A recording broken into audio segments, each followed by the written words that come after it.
You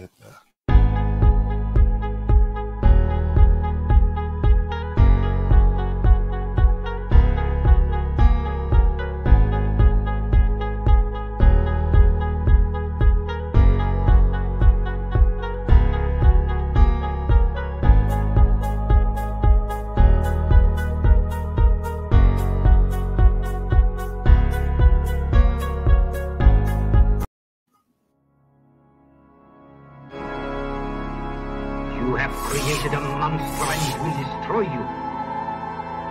She's alive! Alive! I am Dracula.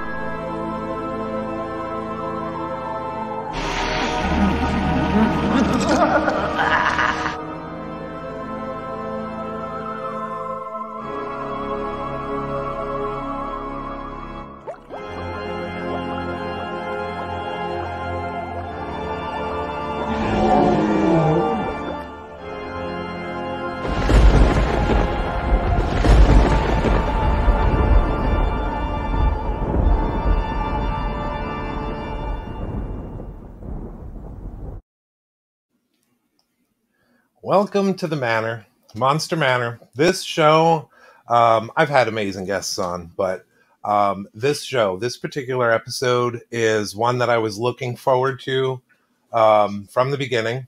Many of you know that I was on a show called Face Off, SyFy Face Off, Season 9. And I was going through a difficult time in my life, a changeover, if you will. And I walked into this house, and these were the people that were there. So I am very proud to introduce to you some of my family tonight. This is the cast of Face Off Season 9. Let's introduce some of them here. We have Stevie on, and Kevin, and Omar. We may be joined by some others. But I want to say hi, guys. Oh, my God, it's been so long since I've seen you all. Tell me what's going on. Stevie, what are you doing now? Just sitting here talking to you right now. But I mean, I guess that depends on the timeline here. It's kind of COVID and everything. That whole shutdown, there's not been too much. But I veered course a little. You guys remember, you didn't really see it on set, but off set, I'm kind of a puzzle nerd and everything like that. I actually, as Kevin starts smiling, me and Kevin on set, we like built an entire castle at one point because we were so bored off stage. But yeah, I mean, I got a tiny one. Good.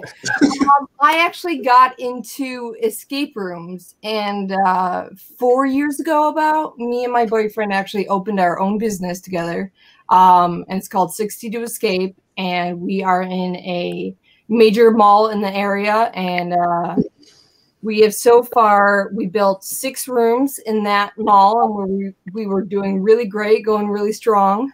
Then we actually got approached by another mall that wanted us to open another business there. So we actually expanded to Wisconsin. We opened another escape room there. And then our grand opening for that escape room was March of last year. And we opened, and then the world shut down. So everything's back up, and it's starting to pick up again, but it certainly has been an interesting few years.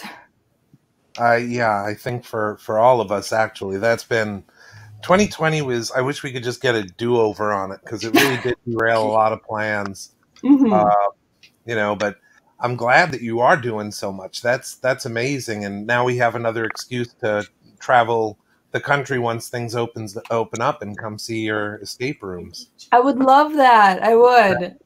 Yeah, we need to make this happen, because I mean, this is great seeing you guys on the screen, but it's not like being in your presence and being able to see you guys and hug you guys. And I've missed the hell out of you. I mean, it's been what, like 5 years since the show. Yeah. That's a hell of a lot of evolution for all of us. And, you know, we had every intention, we got to stay together. But I mean, we were totally derailed by 2020, obviously. Yeah. So Kevin, you're next. What are you up to, man? We're going to get over what we're doing, and then we're going to start reminiscing and just talking real crap. So what are you doing now? What's your day look like? Well, thanks to Omar, my clam brother. Represent, dude. He started it. So I gotta see this. What is this? Don't slam the clam. Ah, yes. Well, Omar got me into body painting, actually. I think, when was the first time we did it? I think 2016? Yeah, it was a for while. Fantasy Fest. Yeah, so annually I've been doing that. I've done quite a few pieces I've really liked. I have a list of, sorry. I did a series of Disney princesses as body paints. I know 3 or 4 of them are watching right now. So what's up? They're in the other room. And I've been doing a lot more film work. I got my own show up on YouTube. It's called Bored as Hell. It's a satirical dark comedy about Satan retiring. He gets his own talk show, and we've got like Teletubbies on Teletubbies on there. We got like the flying spaghetti monster. And what else? I did a little bit of work on a virtual reality a while back, the one called Delusion. Yeah. Yeah, I got to make a really cool like ember suit that looks like this person who's on fire when she like crouches down. It looks like a smoldering fireplace. Oh. Got to work on that. And what else? I've been getting back into fine art lately, so people that follow me on Instagram have seen that I've been doing a lot of commissions. I've seen your work. COVID forced me into that, you know? Like, I'm stuck at home, so I might as well go back to my roots. Yeah, and I definitely want to get with you guys, you know, a little bit later in the hour, because I'm amazed at your painting work. Omar has recently shown some of his digital paintings and digital work on the Robert Englund. Even if we can't show it during the show, that's cool, because we're going to add that to the comments, because people have got to see that digital work. That Robert Englund was absolutely gorgeous, Omar. Thank you. It was my first time attempting that technique, the hyperrealism. And, definitely it helped doing it on the iPad, because if I had to do it like life size, the head would have been like 4 feet tall. Yeah, just to get that amount of detail. Wow. Well, you nailed it, man. Thank you. It was just missing. I didn't know that was on an iPad. Okay. What? I didn't know that was on an iPad. That was awesome. Yeah. I posted the video of the time lapse because the program records every stroke you make. Wow. And it just plays it back real fast. What are you using as your program? Is it Procreate? Is that what you said? Yeah, Procreate. Yeah. We've been working with that as well, because like I said, with 2020, everything kind of changed. So we've been doing a lot of digital stuff and digital sculpture, and you know, I was actually dragged into it kicking and screaming from my intern, because she's like, old man, you have to move into the 21st century. So it was about you guys know about my old manness. So it was like, try this, try ZBrush, try, you know, all this stuff, and it's been educational, but you know, at least we are learning new things. It gave us that time. Oh yeah. So other than that, what are you working on these days, other than the body painting and that, Omar? Anything else? Oh, me? Well, we just moved to Atlanta in the fall of 2019. Me and my girlfriend, and we actually, as soon as we got here, we started working. And then, of course, on March 13th, when the industry shut down, that was my last day on this HBO pilot, DMZ, where I actually got to design and do all the effects for that pilot episode. I don't know if I'll be able to go back to, you know, when they start filming, because I know they not have another crew. But That's definitely like one of the coolest things that I've done since I've been here, and met a lot of really cool people. On top, aside from that, I was working with my girlfriend on the Genius show for Aretha. So I was just doing some day plan. I got to do some beauty makeup. Now you guys remember on the show, I got a lot of crap for not knowing how to do beauty. Now like I have to know beauty, so I do Yeah. more of that than I do the effect stuff here. So that was cool. I worked with a lot with Derek Garcia from season 3. I actually covered for him on Black Lightning last week because he was out, and then um, I'm working with him next week on another pilot. We're doing some applications, so I got to work with him a lot while we were in Florida. Now that we're here, Yeah. Well, Florida has had like a mad exodus to Atlanta. That's the new capital. We can't seem to get our collective shit together here to do anything to bring business, which sucks. They've left it up to the individual counties, and the individual counties have counted so much on Disney and Universal that the film business was like, we don't need it. Well, guess what, guys? Disney and Universal is about half capacity now. How are we looking? So maybe someday. I don't know. I don't know. All I know is I ain't going back. Yeah. Well, why would you need to? I lived in Atlanta, and the life creatively is so much better up there. Yeah, I love it here. I love everything. I love the nature, the Four Seasons, the work. Everyone's a little nicer up here, which is cool. So I'm from Miami. Everybody is rude as hell. I'm sorry, my peeps. Y'all are rude. What about you, Scott? What have you been up to? Why don't you tell us? My gosh. This. What's that? Besides this, yes. Besides Monster Manor. Oh my God. Yeah. I was working for Reynolds when I was last in all of your presence. Reynolds Advanced Materials Smooth On. We still use all their materials and everything, but now we are using and not selling, which is kind of cool. So we've been doing, not surprisingly, not much makeup. I wish I could say we were, but it's like I got off a Face Off and I did the show circuit, and people would want me to do that. That's where I met Amber. So there was at least a happy ending to the weird chapter of my life that you guys were a big part of, seeing what I was going through then. So I meet Amber, we start our shop. So the biggest thing that we do a lot of work with theme parks, but the biggest movie I was on, if you want to even say that, was able to work on Medea's Boo. That was kind of cool. An additional makeup department. But other than that, it's just been working all sorts of, I'm getting a message from our producer, by the way, my lovely bride, Amber. Something about cheese curds and Wisconsin. Is that towards me? I think that was directed at you.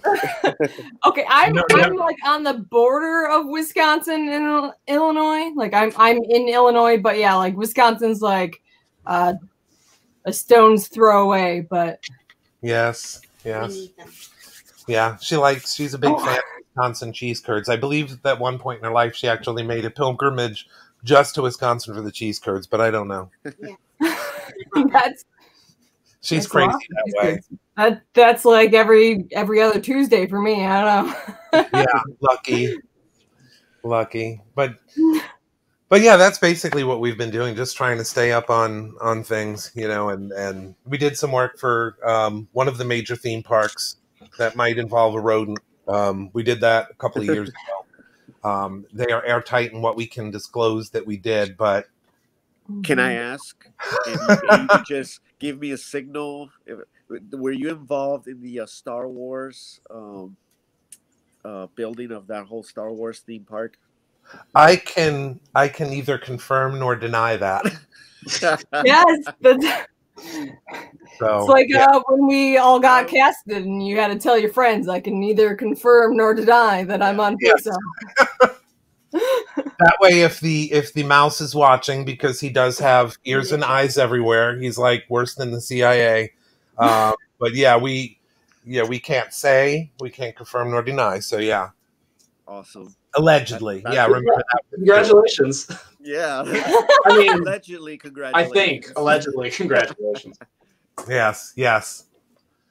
But that was it in a nutshell. And then, of course, some of the work with Mego, the toy company, and, doing that sort of thing. But it definitely has not been what I thought it would be the last 5 years, which kind of leads me into a collective question for all of you guys in the first hour. I had a few instances where I was working with people where I actually went in and I had to, interview and stuff like that for gigs. And it wasn't always that it was this way, but I got a lot of pushback, oh, you're one of those people. And I was like, wait a minute, what have you heard about me? It's like, oh, you were one of those people that was on Face Off. And it's almost like, did you guys find that you had to prove yourself even more from being on the show? I don't know. I feel like that's in certain areas. Like me in the Chicagoland area, people were more just excited about it. I think for me, like, I always felt like I had to prove myself, but I never really got pushback from anywhere. But I know, like, I went to California quite a few times, and it's definitely a different vibe out there with different makeup artists and everything there. You definitely feel that pushback more about the show. Yeah, because we're like Johnny-come-latelys, really. I mean, we were on season 9. They had 8 seasons before us, and I guess a lot changed. In the first seasons, Connor and Laura Dandridge and all of that. I mean, we had a different thing, but I mean that's nothing new to you, Stevie, and a lot of the other women in makeup and the creative arts. Yeah. You always it seems like you have to overprove yourself, and we haven't caught up to equality, I think, as much as we like to preach that. The women always have to prove themselves and do more and work harder and still fight less pay and everything. Did you find that coming off of Face Off that was your big challenge? I mean, maybe, I guess, like I work at a haunted house every year, and I certainly know that that's always interesting with women in haunted housing. I guess if that's the term for it. Women definitely are. It's a different kind of vibe, but like my makeup artist that I have now, I feel like almost Face Off has gotten to show women that they can do this. My artists in the makeup room are all women now. And when I started in 2012 doing makeup, I was the only, it was me and one other girl, and then like 3 guys doing makeup at our haunted house. And it's like, I feel like this show has definitely helped women kind of get into this industry. Right. And that has to be the good takeaway is we were on something that was incredible in just inspiring other people to even attempt something like this. It was coming in at a time like in the 80s, it was who you knew, the magazines and the behind the scenes stuff that you could call. But now it was like a generation of exposure that people would actually know how to do this stuff or see some of the behind the scenes stuff. With you guys, what was the biggest takeaway that you had from being on the show as far as how you particularly were inspirations to other people? I know we all did the show circuit, but do any of you have any stories about, a fan that might have come up and said, you inspired me to do this? And what was your reaction? I had a couple of them approach me, a couple of fans, and they told me that they because they watched the show, they wanted to go to makeup school. They wanted to know which schools I would recommend, and asked me a bunch of advice on how to get into the industry. And as you know, like before I went on the show, I had been in the industry, but I had left for a while, so I had like a different perspective than some of the castmates, because I had already been there and I already like knew what I needed to do to get in. So there's a lot of people that think of, well, maybe if I make it on the show, that's one way to get in. I was like, yep, that is one way, but you're not guaranteed to get on the show. So there's other things, there's other legwork you have to do. So I did get a lot of those kind of fans that they did feel inspired. And I was actually surprised that they were inspired by me because I was only on for 2 episodes. I wasn't even there that long. So, but it was obviously there was something about me that they related to. But I hear a lot of great stuff about you guys. Like I can't get enough like praises for Kevin. Kevin is always getting all these little groupies, and they're always oh, Kevin, hey, can you hook me up with Kevin? It's like I think he has a girlfriend right now. So, but it was cool. Like when he came down with me at Fantasy Fest, like anybody who knew him, they're a huge fan of Kevin. He definitely touched. He touched some hearts there. Hearts. Yeah. Kevin touched hearts. Yeah. Oh my. Well, it's Fantasy Fest. There's a lot of skin canvas. We'll just say that. Yeah. Have you made the separation of skin and art as far as I got to admit, I was so naive and so kind of fresh on Face Off. I had done that sort of thing, but never on like people that I didn't know. So, with the models and stuff, it was kind of weird that they were that close in proximity. And here we are having a, look at their practically naked bodies at times. God, I respect the hell out of them. They were amazing with what they went through, the models.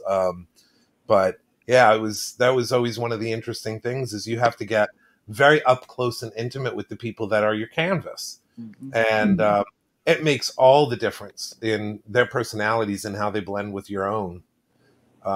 Were there any embarrassing stories that you guys would want to share about a person that you had as a canvas, either on or off the show? I'm trying to think of an embarrassing one. I don't have any. No?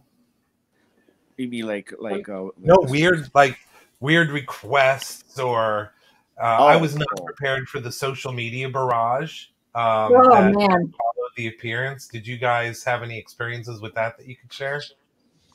If you go on my social media, you can tell how much I am not good at social media because you won't see anything that I've posted at all. To the point where as you guys all know, I know some people don't know, when we all went on Face Off, you had to have someone in charge of your social media to post for you so that people didn't think that you were on. And I had some friends who were like, what was with that? You posted more than you ever post. Yeah. I'm not big on that. And, I only have a Twitter because I had to have one for Face Off. So it was certainly intense for me having a barrage of fans and people following me. And, I'm sure there's plenty of people that are disappointed that I don't share much anymore, but I just have never been one to be good at that, I guess. Yeah.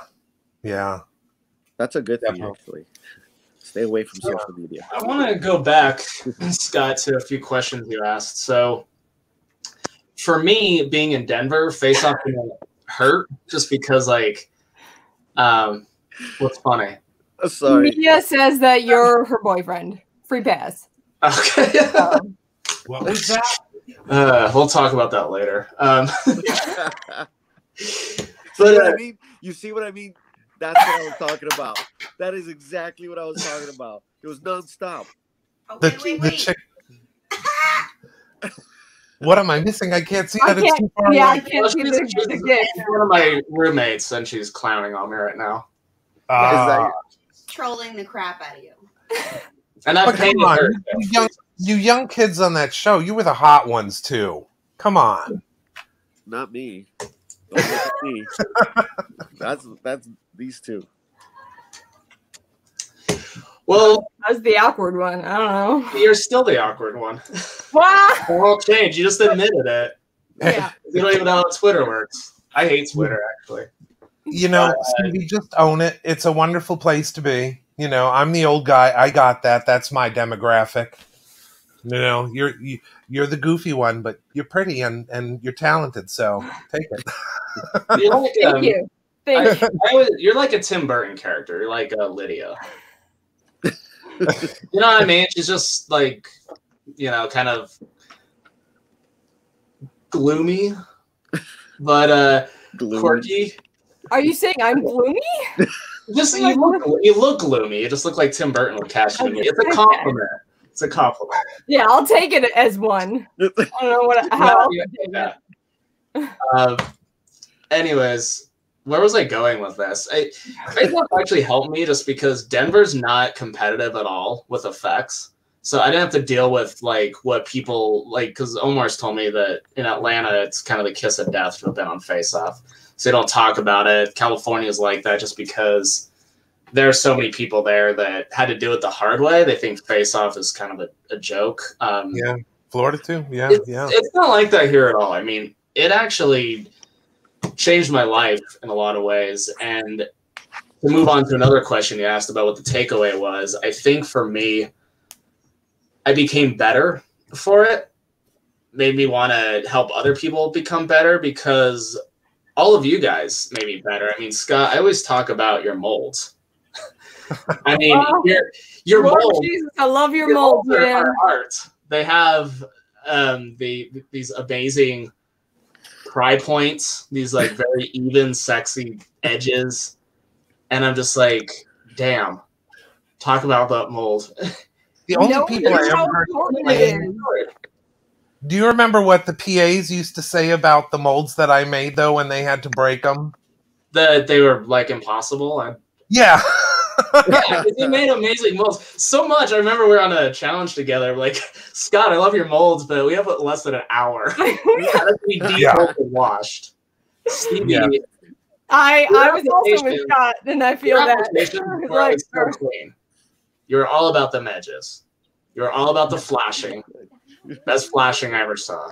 You have to appease the mold gods. That's their offering. And Omar taught me how to body paint, and he's made me want to be better at sketching. Get out of here. Sorry about that. Jasmine's not here. She's supposed to be Jasmine. Yeah. Her paint jobs were phenomenal. Her color theory was amazing. So every single person on the show inspired me to like push myself more in different ways, and then the judges did because they're tough. And then the internet is really tough. The internet doesn't owe you any kindness, and they'll rake you over the coals. And after you feel bad about yourself, you realize, maybe that wasn't my best, or maybe I do need to step it up. So, like, for all those reasons, I'm forever grateful for the experience. Yeah, and that was I definitely second that because you guys collectively brought a new facet to my life with each episode, with each challenge. The couple one that Stevie and I did, that was a big challenge. Lots of stuff that went on with that. And just being able to collaborate. And the one that Kevin, you and I got to do with the Gatekeeper challenge. I mean, my God, just working with you guys on stuff like that was like, it was something that I'll never forget in my life. Yeah, I learned a lot working with Kevin and Sydney. Kevin, my first day with you was very educational, extremely educational. That was the largest mold I've ever made in my life. I think it's oh my God, yes. What? Yeah, that was all three of us were in the bottom for that. Omar, that's still the largest mold the show's ever seen. Yes, it is. Roy Booley had the record, and then we beat him because ours was 8 feet. And since the oven was 8 feet, we scaled it back a few inches on each side. So, yes, our mold is boss. That was amazing. That was absolutely amazing. I wish I would have gotten the chance to work with you guys. I think it would have been really, really cool. But I did get to work with a few of you outside of the show, which was awesome. like Kevin said, going down there and body paint. He became such an awesome body painter. In one weekend, like he went from the first one to the last one. It's just like he was just killing it. And but yeah, like I wish I would have gotten to work with you guys. And to Kevin's point, it was an experience that it was definitely worth it. Yeah, I wish that I could have. Libby, jump up. Libby, jump. Oh, we got a message from Libby? Yeah, she should be on here. Libby, you should be on here because we're the bottom quartet. Omar, Stevie, Libby, myself. Seriously? Hey, I was top 6. No, I mean first episode. Oh, yeah, no, it was all of us. We all should have gone. For some reason, they decided to spare us. I remember that. Okay, I don't think they expected how crazy that episode was going to get. I don't either. That was not fair. No, the producers were like, "Oh, okay." Yeah, that was a total dick move. It was insane. Omar, we were jerks too. We glued 2 strangers together. I mean, everyone glued 2 strangers together. We did the one thing you're not supposed to do, and that motorcycle was so damn heavy that we had to like Velcro a strap to the back of their head. You remember that? You know, Omar, we should have made a human centipede, or a human ringworm, connect them together. Oh wow! Awesome. That would have been awesome. And then have Scott make the molds. Yes. The steam molds of them. I think we've given ourselves a new challenge in this first hour. Seriously. We're going to make this happen somehow. So did I hear right that Libby may be joining us on the stream? Or is she not? We just saw her. Yeah. She posted a little comment. Yeah. I know we are getting some other of parts of the family on in the second hour as well, because this is our first 2 hour. We just couldn't get it all done in 1 hour and give everyone a spot here. But I know we're going to have some other people joining from the show that we have mentioned.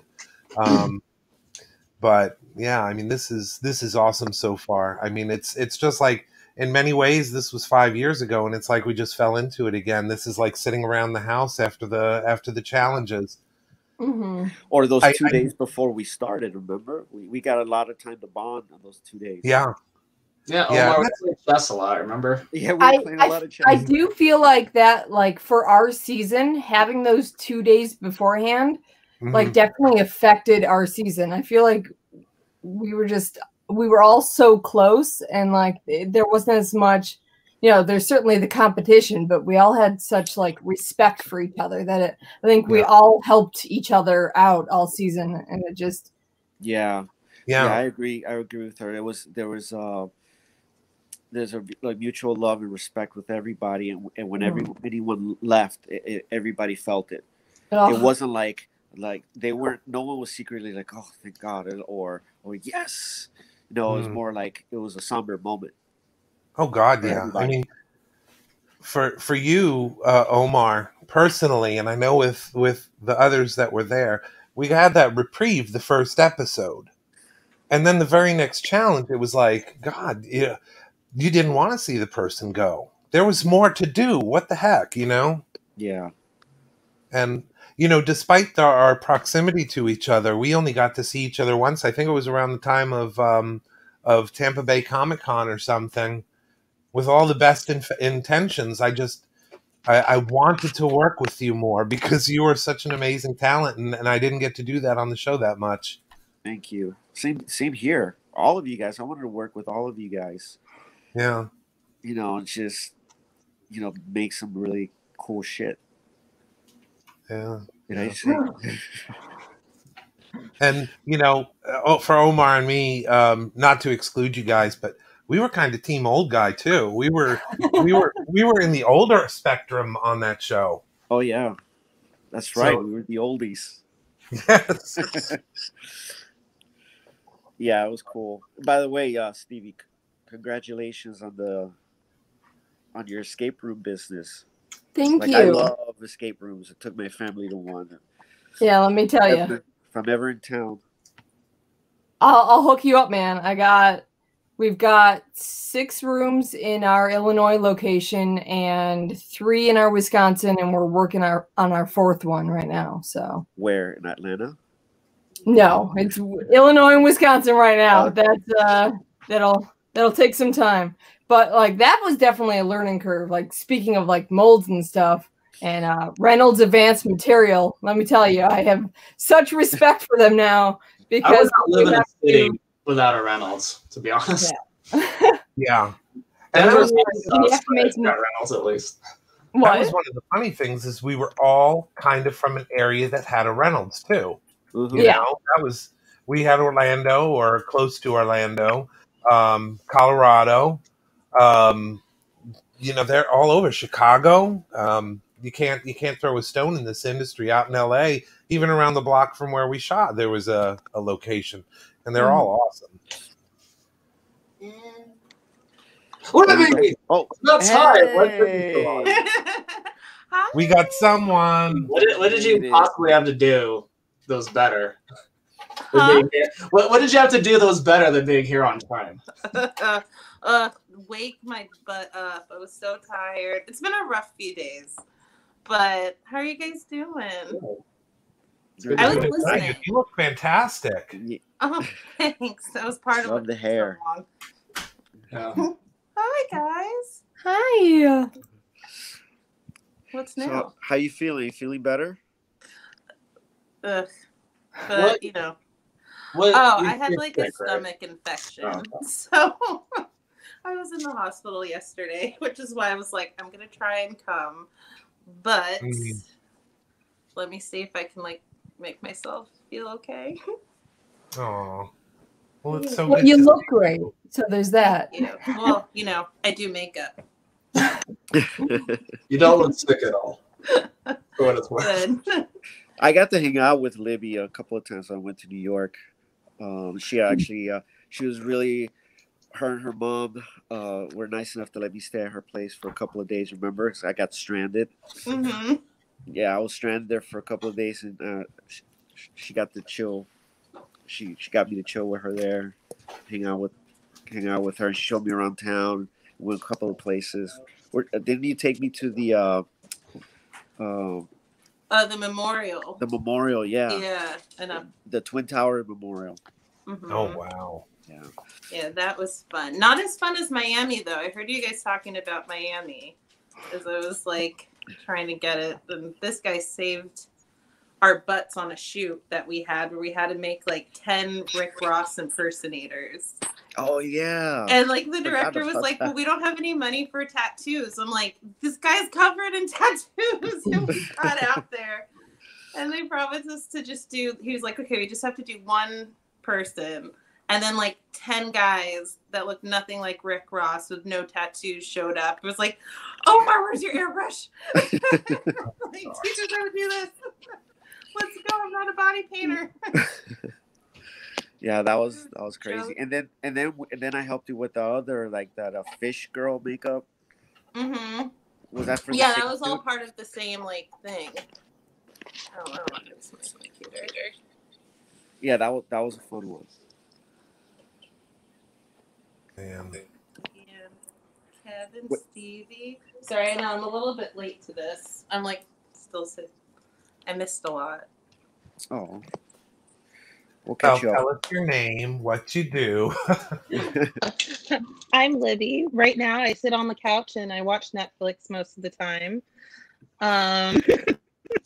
Avoiding people. Yes.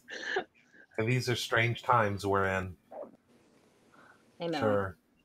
What have you been up to, Libby?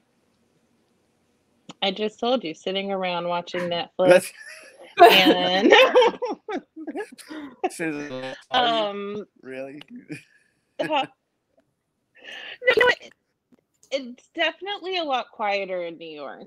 You know, I feel like everything has scaled down. It's hard to cram 50 people at 6 feet apart in anything that exists in New York City. So, I mean, I have been pretty fortunate. I've had like a few things like trickle through, like some pharma commercial. I've actually done a few acne commercials, which, you know, is the new acne thing that, you know, I guess the pharma companies are trying to push products for. So that's kind of fun. But yeah, really, I'm like still working at Alcone, so do that part-time, which is nice because then I get to be with Joe and hang out with Mel Licata a lot. She was on. I can't Tell her remember. she was on 10 and 13. 10, thank you. Tell her I said hi. She's fun. Oh yeah, she is a lot of fun. But, you know, yeah, COVID, you know, last year we both got into the union and we were like, yeah, let's do this. And then the world was like, you're shutting down. We're like, oh, yeah. man. I know, like, New York got hit real hard. That's still tough there, right? Yeah, I mean, our numbers seem to be going down at the moment. You know, I feel it's like everyone's like, it's going down, let's go out. And then it was like, the numbers are going up. So back down. So we're about to reopen for like part capacity now. So we'll see. You know, it's kind of like my New Year's resolution this year was to not make any big life goals. Or because like you just never know. You almost can't. I mean, the world is totally different now. But you know, New York, that was kind of a center. Florida said, "Hold my beer," and now I think we're number one. You know, I don't get this. I don't get this. Florida man is a state now, evidently. But Omar, you know what I'm talking about. Yes, I do. What's up, guys? It's Meg. I know. No. Hey, that was a technical glitch. Or either that, or it was a subtle nudge that we got to play Meg's clip because Meg couldn't be here. I know we're about ready to go into the. Tiny vampire calling oh yeah. The producer was just saying that yes, Jasmine has a tiny vampire that's hungry. Oh yeah. We're not all here, but we're all here in spirit, and we're going to try to get messages added as well. So we're almost at the half-hour mark, I think. Is that correct? Yeah. Okay. We're at 9:43. Okay, over. We're a little over time. Supposed to be. Well, we got 2 minutes. Okay, so we're going to play, because Meg couldn't be here. She was actually working a real job and everything.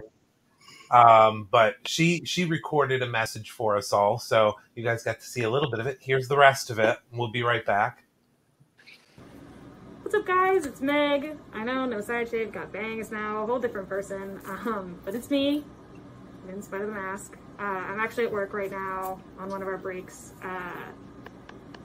I'm so sorry that I can't make it to the stream. I really wish I could, but I've just been so busy already this year that unfortunately I'll be filming while you guys are having your little reunion, and I miss you guys. I guess I'll update you a little bit on what I've been up to since our season came out.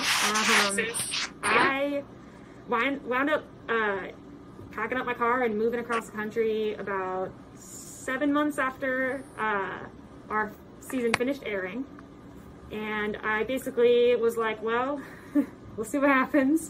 Kept my job at Sephora, but about a month after I got to Los Angeles, Glenn actually reached out to me, and Glenn and Neville asked me to come on board their team to help out with some lab work for Star Trek Discovery, which was, oh my God, it was so incredible. I got to meet Doug Jones. It was like, dream come true. And from there, I did a couple other projects at Alchemy, which is the name of their shop.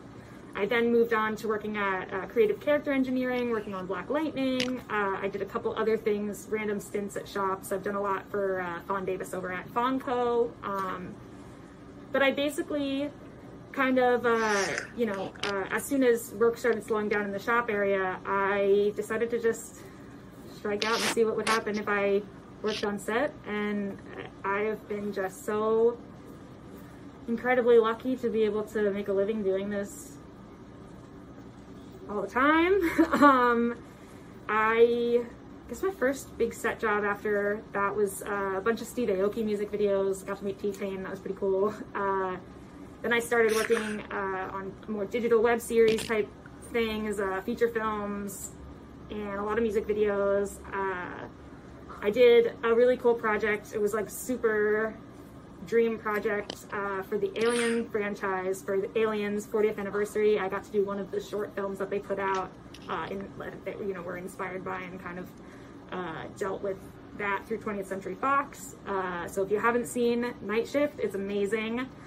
Our director Aiden was so lovely to work with, and I got to actually, our pyro guy knows James Cameron, so we got to actually use some of his screen used props from Aliens. So that was really, really cool. Recently, I've been doing a lot of teen digital web series for a company called Brat.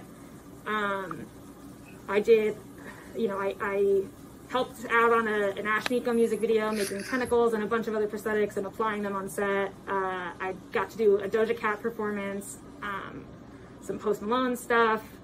There's been a lot of really awesome, epic opportunities that I've been so lucky to have. And I just could not have dreamed this life for myself. On day one of Face Off, going in there and seeing all the stuff in the lab for the first time, I was like, I don't know what I'm doing. And here I am now. It's crazy. I hope I know what I'm doing now, but we'll see. Learn more every day. But it's just been a wild ride, and I'm so thankful for you guys, the fans. I'm thankful to my Face Off family. I'm thankful for so much that I'm so lucky to have in my life. And again, I wish I could be there streaming with you guys, but I will be on location doing a million things that day. So I'm department heading a show right now, and we have really long days, really crazy hours, but I love it. I love every second of it. I miss you guys. I can't wait to watch this after it's live streamed and catch up on what everybody else is up to. And again, I just wanted to say thank you to everybody for following me on this wild ride. And you can check out what I'm up to on a daily basis, or like a more frequent basis, via my Instagram, which is @LittleMonsterDoll, or on Twitter, my favorite, which is @cupcake_Meg. But yeah, wish I could be there. Hope you guys are killing it, and congratulations to Jasmine, especially for her new tiny baby. So cute. Congratulations. Love you guys. I'll see you later.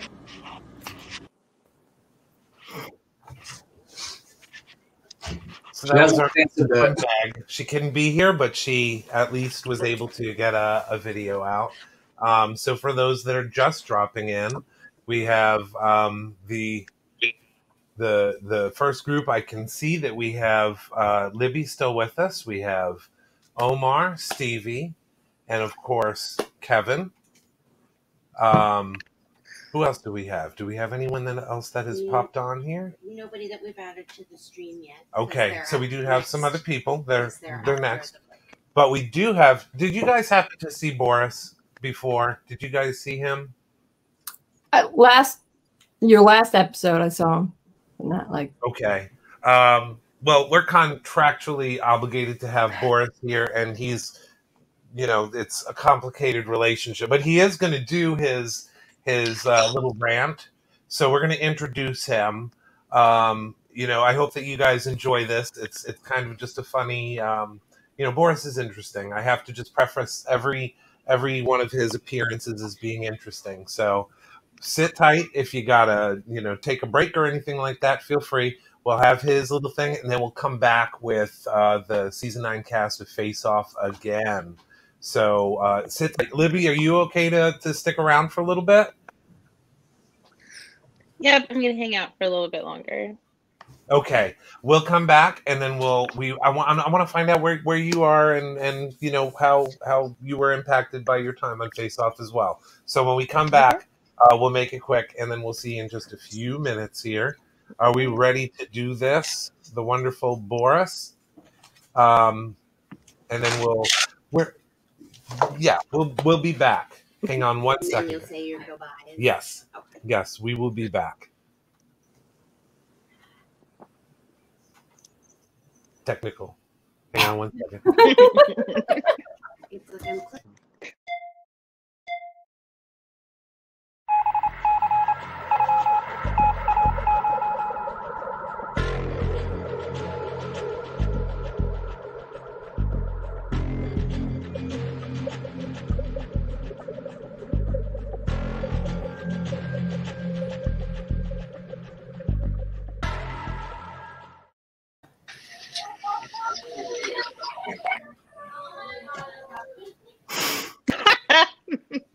Are we supposed to still be on it? I don't know. Hey, girl. How are you? Bye. Oh. And Boris is out of Boris. Boris always out of focus. You're like the Bigfoot. What's going on? Boris here? is naturally out of focus. What we got? There's my hand. There we go. Look at that. Get off of me.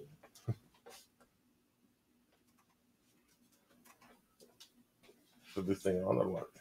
We are good to go, Boris. We on? Yes, sir. Welcome to the Boris segment of the show, otherwise known as Monster Manor P-Break, apparently. It's Mr. Man, it's 45 minutes in, 46 minutes in. Boris is supposed to be on 30. What the heck? What? And by the way, nice shirt. You gonna wear that every week? I think so. You know, you can go to Walmart and get another shirt for like $9. Boris. Yes, lady. Oh, by the way, lady, wear this for you. So you know, I know like last week, you know what the name is. Boris. Yes. Disclaimer. That claimer too. What? No. You got it in the email? Boris doesn't check his emails from you anymore. Oh, wait. What the? I just emailed you that yesterday. And Boris blew his nose in it yesterday. Really? Yeah, What we're doing? That's what we're doing. I'm gonna tattoo it on you. That's fine. Cost you extra for ad space.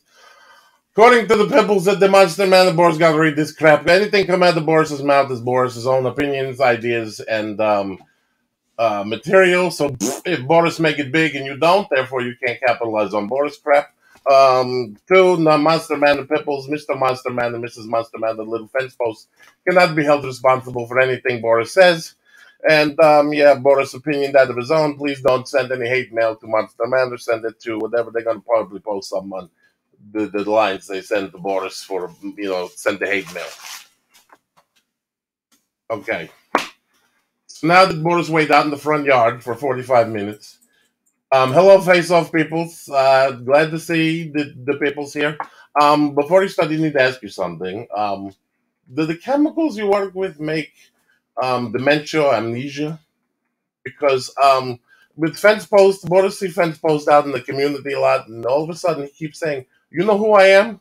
Do you know who I am?" It's like apparently, fence posts got the amnesia. Don't know who he is, so we don't know about that. Anyway, good job on everything, and it's nice to see you, even though you had to wait out inside. So this week, if he's allowed to do it, can we do this now? Can we do this now? What did they typing? So we're just going to do it anyway. The first thing Boris decide when you're in the bathtub or on the crapper is, Universal Monsters, who win this fist fight? Dracula gets mad at Frankenstein. The mummy comes shuffling in. The creature from Black Lagoon. Who wins fist fight? So Boris has brawl for it all. He's going to put two people together tonight, the two monsters together. Classic Universal monster, Frankenstein and the mummy. Because those are the two first come to mind. So you got Frankenstein monster, about 6'4", 6'6", depending on if Karloff playing him with the booties. Weigh about 190, 200 pounds with most costume and a reach of about 2 feet. Then you got shuffling little mummy Again, Karloff, about 5'9", 140, soaking wet with bandage all over. You drop him in the arena, this is how it's going to go, according to Boris. One, Frankenstein's going to shuffle around because he don't really care about the mummy. He's going to shuffle around like stupid fourth grader looking for door to get out. Mummy see Frankenstein, mummy starts shuffling forward. Now, this is the mummy in the movie with the left hand, the right hand kind of stuck to the mummy, so you only got one good hand, and he walked like, 6 blocks a year. So mummies come shuffling, Frankenstein see him, turn around, what's your beef? Mummy give him the eyes. Because you ever know the mummy movie, nothing really do nothing except drive people crazy or you choke them. So he can't reach up to choke him, so he's going to try the crazy eyes, and Frankenstein like, he ain't playing that. So he's going to come over and punch mummy in the face, knock mummy down. And about an hour later, the mummy going to get up, because it's like a turtle. You got one arm, two stiff legs. Frankenstein still walk around in a circle like it's the 5-year-old with a head injury, wondering what's happening. So the mummy come over, grab Frank with a good arm. Frank like, can I help you? Mummy gonna try to punch, but other arm stuck. So this time Frankenstein gonna just pretty much grab the arm, rip it off, and start beating the mummy to death with it. Well, beating the mummy already dead. Frankenstein after about 5-6 whacks get bored. Gonna grab the mummy by the bandages, and whee, there go the mummy. Pile of dust. Mummy bits, and Frankenstein reigns supreme. I'd say about 2 hours for a fight, but just because it take the mummy so long to get up. And Frankenstein, kind of stupid, he's going to wander around not knowing he's supposed to punch anybody. And that's the fight. And that was, that's what Boris had to come up with tonight. Because, apparently fence post, we're going to do a reunion and we don't want you to bash nobody. So please come up with something, some fluff piece. So that's the fluff piece he come up with. And they're probably down to like 8 people because everybody go to pee. Thank you, by the way, for the 45-minute wait. And not text Boris out in the front, say, hey, come on in, have a seat. We're running over. We try not to let you into the house most times. Yeah, but of course that. And then nice thank you for the box and the tape where you got to stand. Anyway, Boris got the pretty much going to leave because he got the master of the bingo parlor playing pickleball with the old people in the villages. I don't know what pickleball is really, but they played the ball with the pickle maybe. I don't know, but no, I think that's Boris's 15 to 20 minutes. That's his allotted time for the evening. That by the way, Boris. Oh yeah, the contractual obligation. Wait. 2 hours. Not 2 hours. It's contractual obligation to say, Boris, bring you tonight, brought to you by Pache Airbrushes, because you only get this face with the Pache. And with all your airbrush needs, maybe it's sold at the 2 guys in the Walmart or something, or go Pache online. We don't know. What do you mean 2 hours? This is a 2-hour show. It's not a 2-hour show. We still have a whole nother hour. Listen, you want to mess around your face off friends, you do that. No, we emailed you. Producer, didn't you email him? I thought we can. It's definitely in the email. What, the disclaimer right email? Below the disclaimer. Wait a minute. Bold print. Page 2? Asterisks. Highlighted in red. This one. Yes, the one you Nobody redacted. redacted anything. Boris redacted a lot of things you write to Boris that find offensive. Coffee? What? Is there coffee on there? Yes. Really? Coffee, horseradish sauce. See, we write the big nope to 2 hours. Boris got stuff to do. And the cursing part, he done cut. Because you say in the beginning, he hit on the thing, keep it PG-13. Boris can't curse, so. Well, we've got more people. We will see you for the second hour, right? For Maybe. the wrap up? I hope so. Maybe. I'll have. Did you have to deal with this? The face people? You had to deal with this. And also, Boris' question, where was Nick Cage and John Travolta? He watched like 13 seasons and they don't show up. I don't know. So nothing?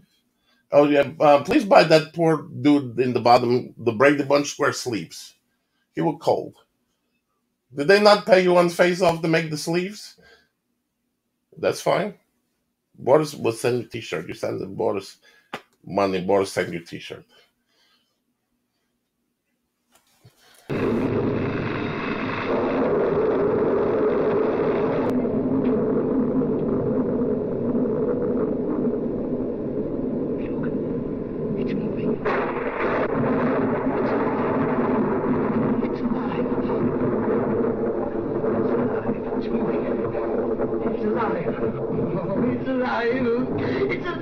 It's alive! It's alive! Oh, in the name of God! Now I know what it feels like to be God!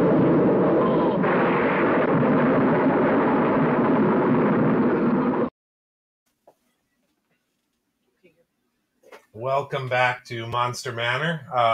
I always have to apologize for Boris, and he's going to be having to stick around for an extra hour, so I'm sure he's going to be... Boris is going? Yeah, he's going to be incorrigible. But anyway, we have with us my castmates and second family from Face Off Season 9. I think that if you guys wanted to, you could stick around in the green room as we do this. But I did want to say to Libby, if you want to spend a little bit more time with us, I'm sure we can fit you in there now. I don't want to shortchange you because you've been through a lot this week, and we hardly got to speak. But is it okay if you maybe stick around for the next hour for a little bit? Are you okay to do that, Libby? Yeah. Okay, yeah. Perfect. I'd love to. Perfect. And again, Omar, Kevin, and Stevie, if you guys want to stick around, you can for the second hour. I know we can only fit a certain number of people on the screen and you can be able to see them. But could you guys let us know, just in case, where can we reach you and where can we talk? Where can the fans, find out what's going on in your lives? I can't hear you right now. Something's wrong with the audio. Oh, I'm sorry. How about now? Is this any better? I apologize. It's not the volume. It's just that the keeps cutting off. It's like oh, does it? Is everyone having a hard time hearing me now? I can hear you. I can kind of make you out. I can hear. Okay, so might be just a technical glitch. Repeating again, though. Tell us if you can hear me. Where should we try to hook up with you on social media and find out what's going on in your lives and me? Yeah. Yes. Okay. On Instagram, those of you that were following me on Instagram, for some reason my handle got deleted. I don't know why. But I have a new one. It's called Nomad Studios Effects. And or you could just go to my website, which is pretty much my full name, omarsfredo.com. Perfect. And I don't know if you heard me when I said it, Omar. If you want to stick around through the next hour, afterwards we might all be able to kind of communicate in the green room together. We can only show a certain number on the screen at one time, but we found out that we might be able to all... No? What's 10 people total in the green room? Okay, so I guess that's not going to happen. I'm sorry, the limits of technology. But Omar, definitely thank you guys for hanging with us. Kevin, can you shout out your social media handle so we know how to reach you? Yeah, it's real easy. Just Kevin Ward. Kevin Ward on Instagram. Same with Facebook. I'm going to get a website one day, but I've been saying that for many, many years, so it probably won't be tomorrow. So message me on Instagram, Facebook. I'll do a painting for you or something. Wonderful. I want a painting. Miss Stevie?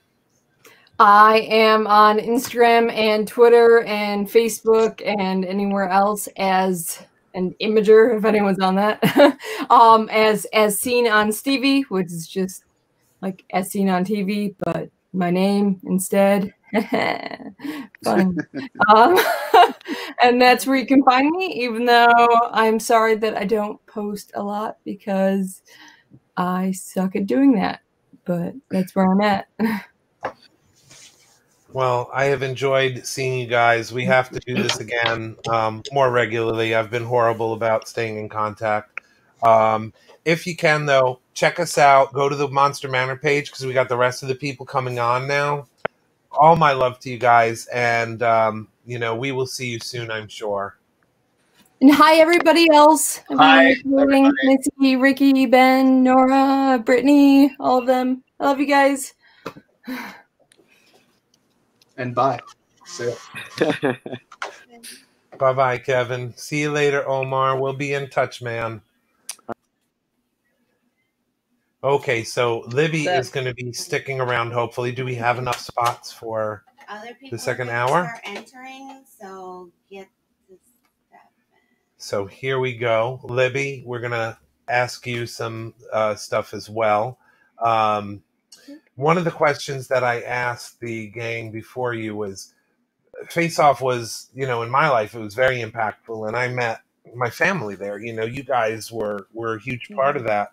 What was your takeaway from being on that show? What did it mean to you and you know, your career?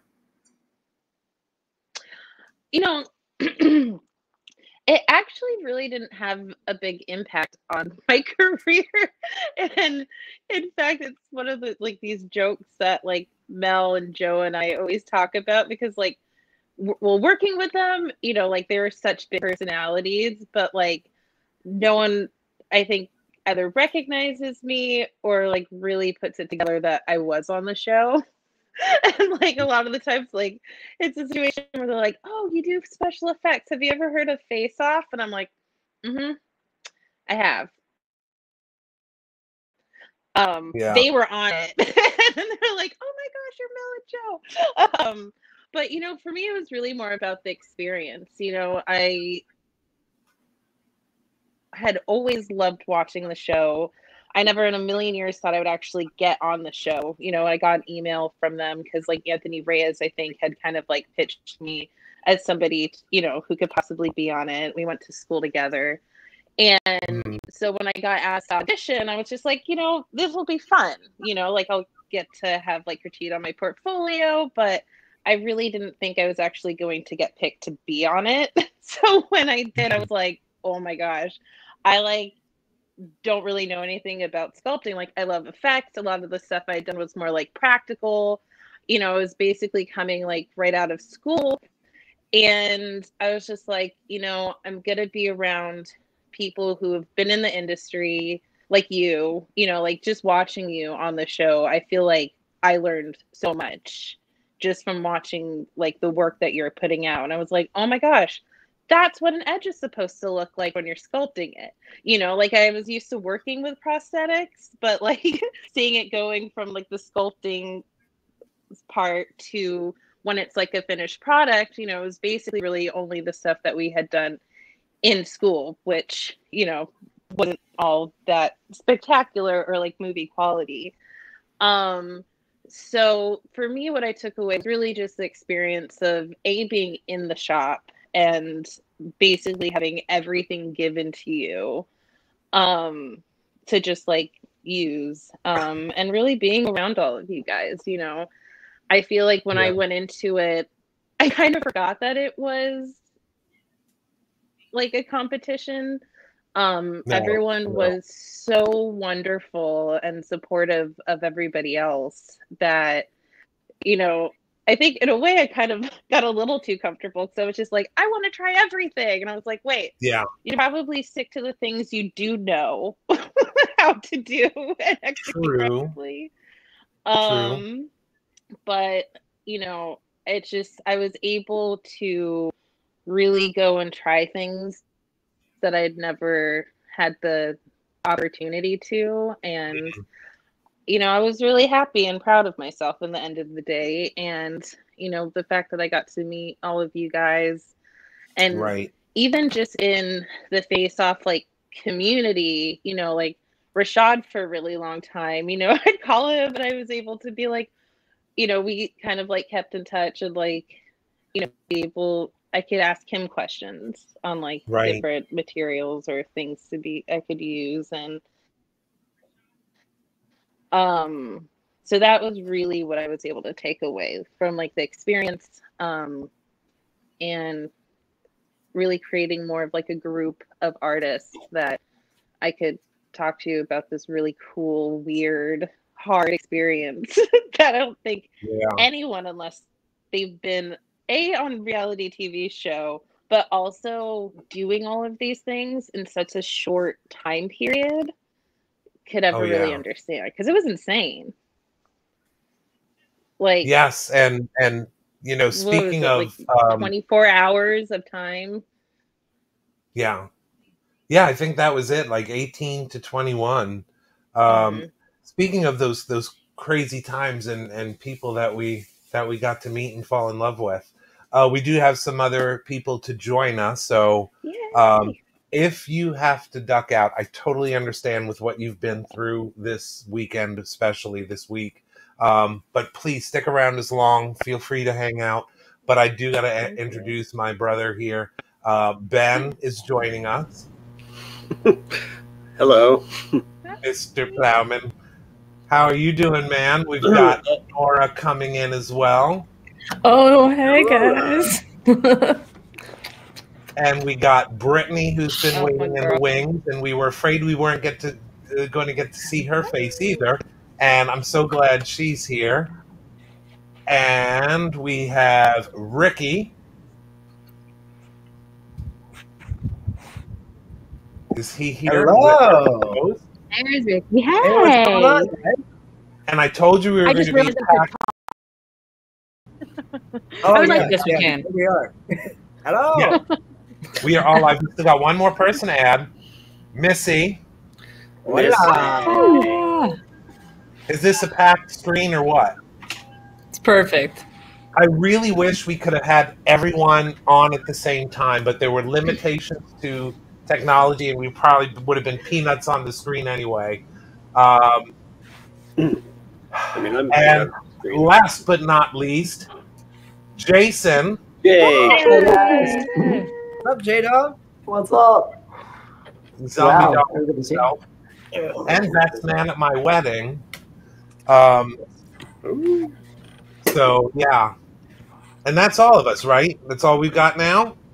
Okay, thank God. So. We're peanuts on the screen now. So let's take turns here telling everyone out there, our many fans, and we're one of them. I'm one of them. I love you guys, and I've missed you so much. Let me just say that. You guys are family, and I have missed you all so much. But what have you been doing? What has happened in the last 5 years? Not 2020, I know that sucks, but what have you guys been doing? Take turns, and let's catch everyone up here. Who's going first? I'm looking at you, Ben. We're going alphabetically, I guess, maybe. Yeah, that all works. right. Are we going with me? Yeah. I guess so. It's all you, baby. Let's go. All right. What happened? A lot's happened, I guess. I don't really remember what happened after the show. I remember after our season, I stayed in my room for 2 weeks, afraid to go out and re-explore the world, because there's something about being isolated for 2 months and not really being able to I don't know, expose yourself to the rest of the world and have other things matter other than, what we had to kind of focus on. So it took a little bit of time for me to reacclimate, but not soon, not long after that, people started hitting me up for side work. And I tell you, one of the biggest changes was before going on the show, I knew a lot of people that had been on it, like in the past seasons, because my old roommate was Chloe, and like she introduced me to a lot of people. But it seemed like after the show, people started to, I guess, maybe trust me more to start handing off work, and I started getting more freelance work that way. And I don't know, that was just a sort of a strange effect. But what else happened?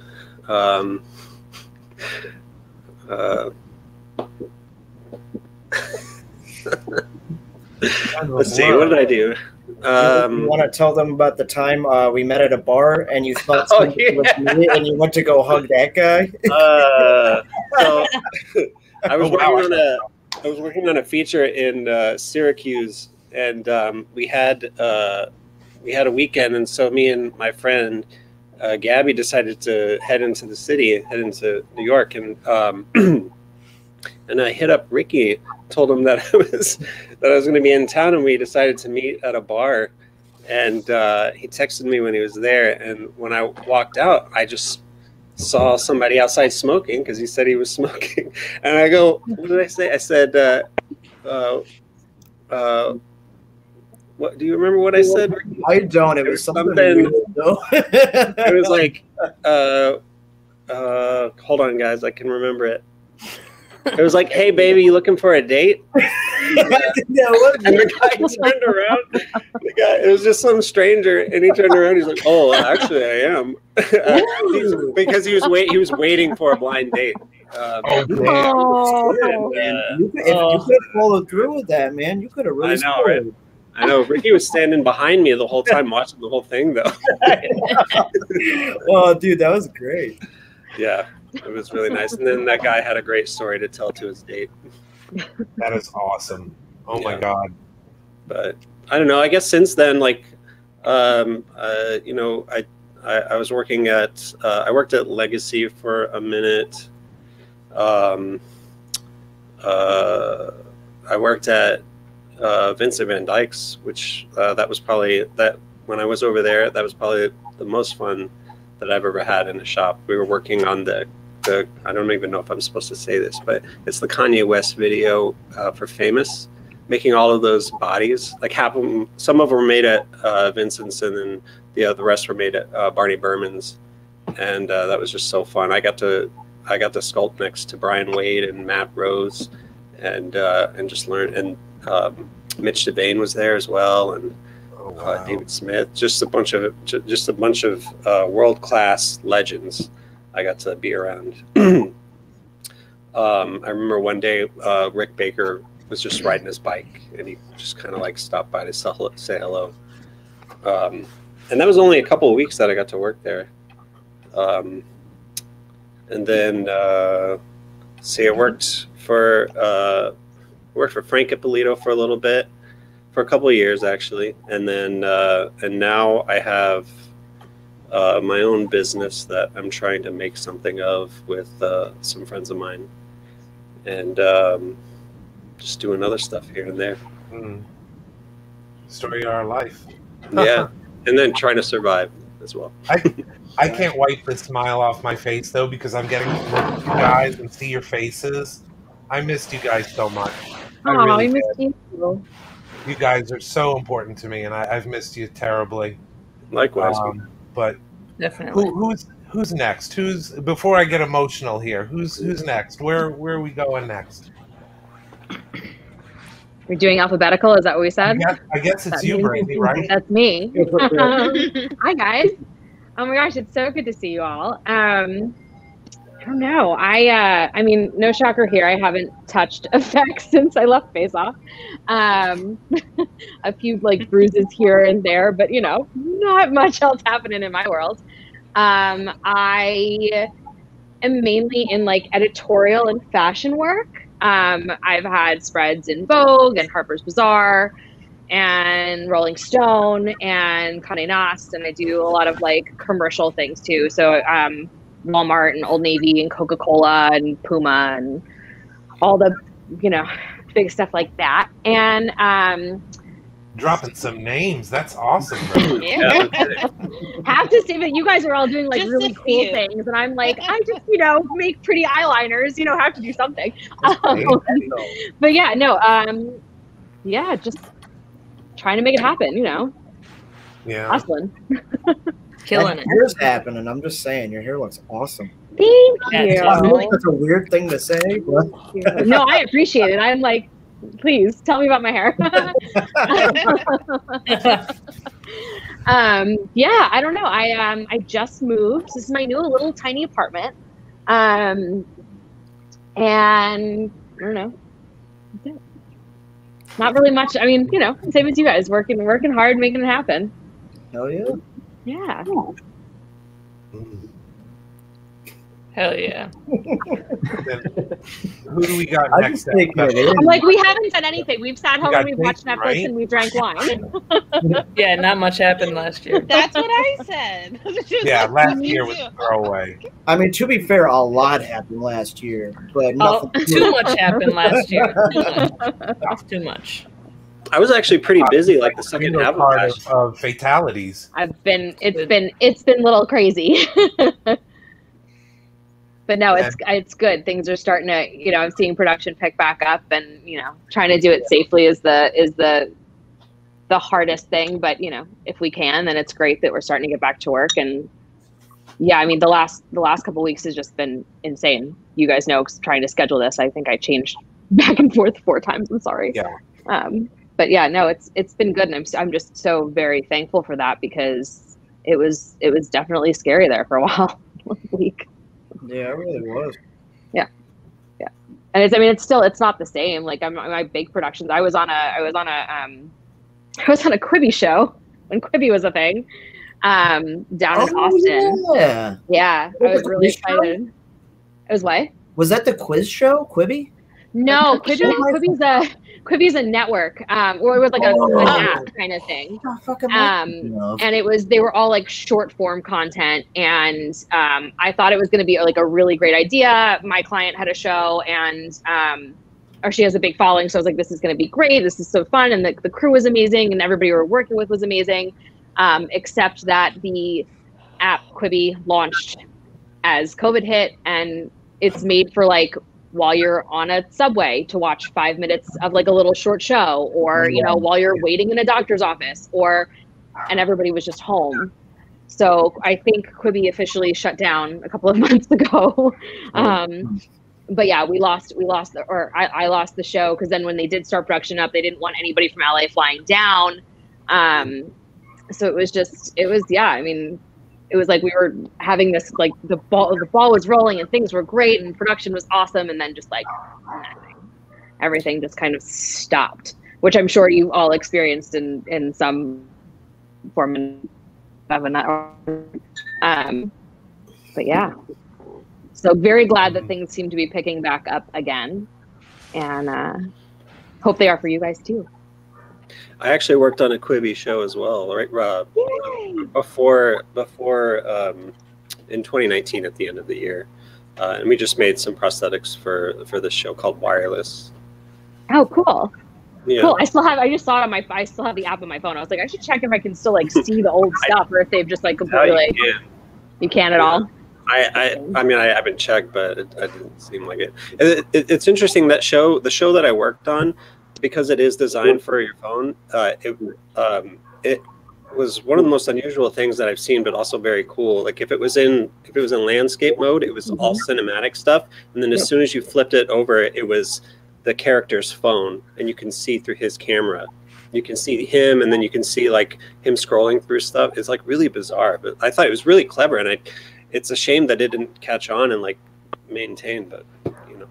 Yeah, I mean, some of the shows were just gorgeous. The cinematography and the budgets that they had. I mean, the things were just there were really cool stuff on it. So it's a bummer, but you know, maybe something will happen down the line. Maybe they'll sell some of the stuff off to streaming and like just link them all together.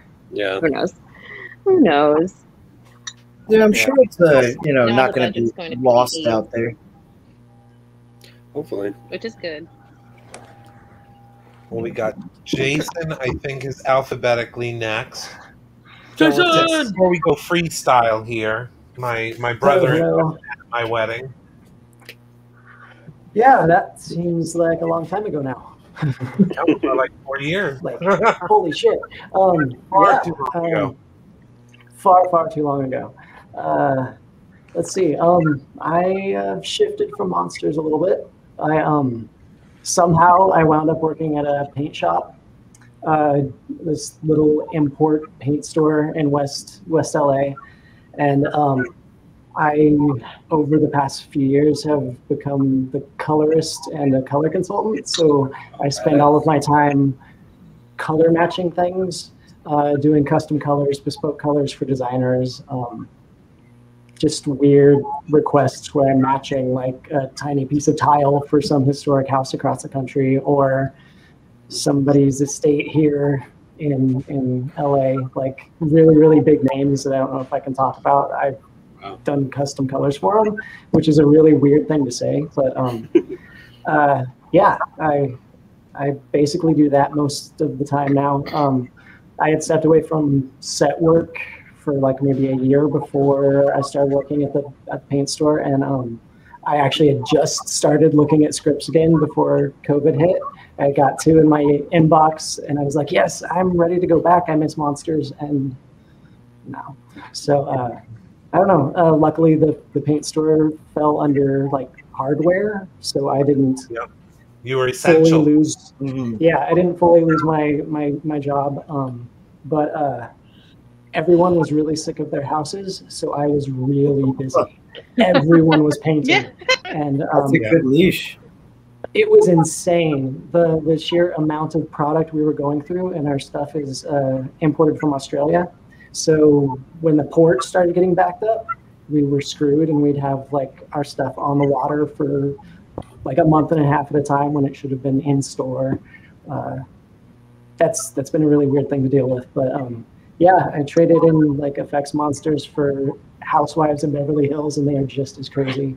So, oh yeah. I seem to remember you telling me something about a house of, what was it, the House of Beetlejuice or something. Oh yeah, that's kind of what got me in the vein of like the working with the store and doing color and stuff. I came across a job listing for Beetle House, the thing that was in New York. It's like the Tim Burton themed bar and restaurant, and they were opening one in LA, and their person quit on them. I'm not sure what happened with the person who was like putting everything together, designing the area and the layout and everything, just like screwed them over hardcore. So I reached out, and then I wound up pulling Kaylin from the show. She was on 7 in All Stars, blue-haired Kaylin. She came on and helped me with Beetle House because we had worked on a few makeup jobs together, and like that was intense to put together a bar in a very short amount of time and have them keep cutting the budget. It was worse than Face Off. It was worse. Yeah, but it was so. Yeah. I'm so proud to have known you that you worked on that, because it really is over the top. Yeah, it was really cool doing things because we did like busts of like the snake head from Beetlejuice and like different quirky things that they wanted to call out to just like make it an immersive experience, which I will say it makes me kind of proud. Most of the things I made were stolen within the first couple months of them being open. So I guess I did a good job making them, because they ripped them off to the wall of the bar and took them home. So, wow. But yeah. Other than that, just still in LA. Yeah. And before we go to the freestyle, we got Missy Nash. Missy, thank you for coming, first of all, but I got to tell you, the readings that you did in the house, oh my God, how accurate they were in my life, and I didn't even know what was going on. So first I got to preface it with that I'm still in awe of you. But what have you been doing in the time since? It's been 5 years now. What's been going on? Oh, wow. Everything.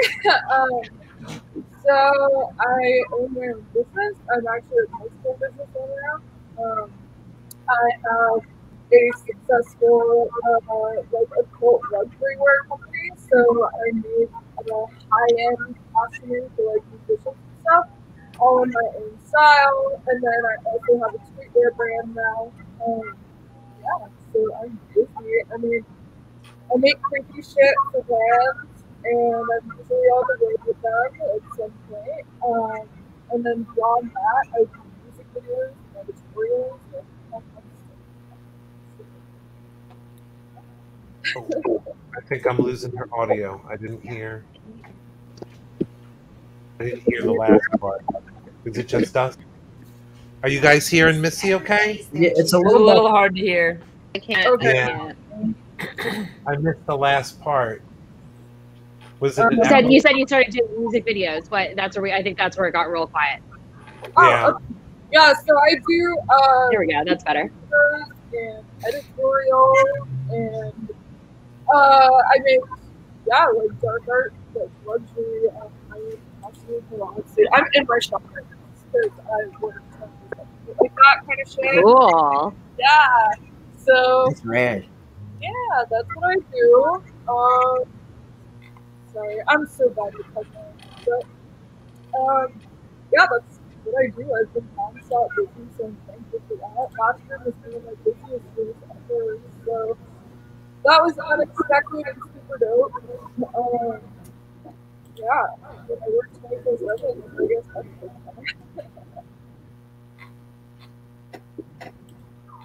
Oh yeah. Oh, what happened to Nora's face? What? What?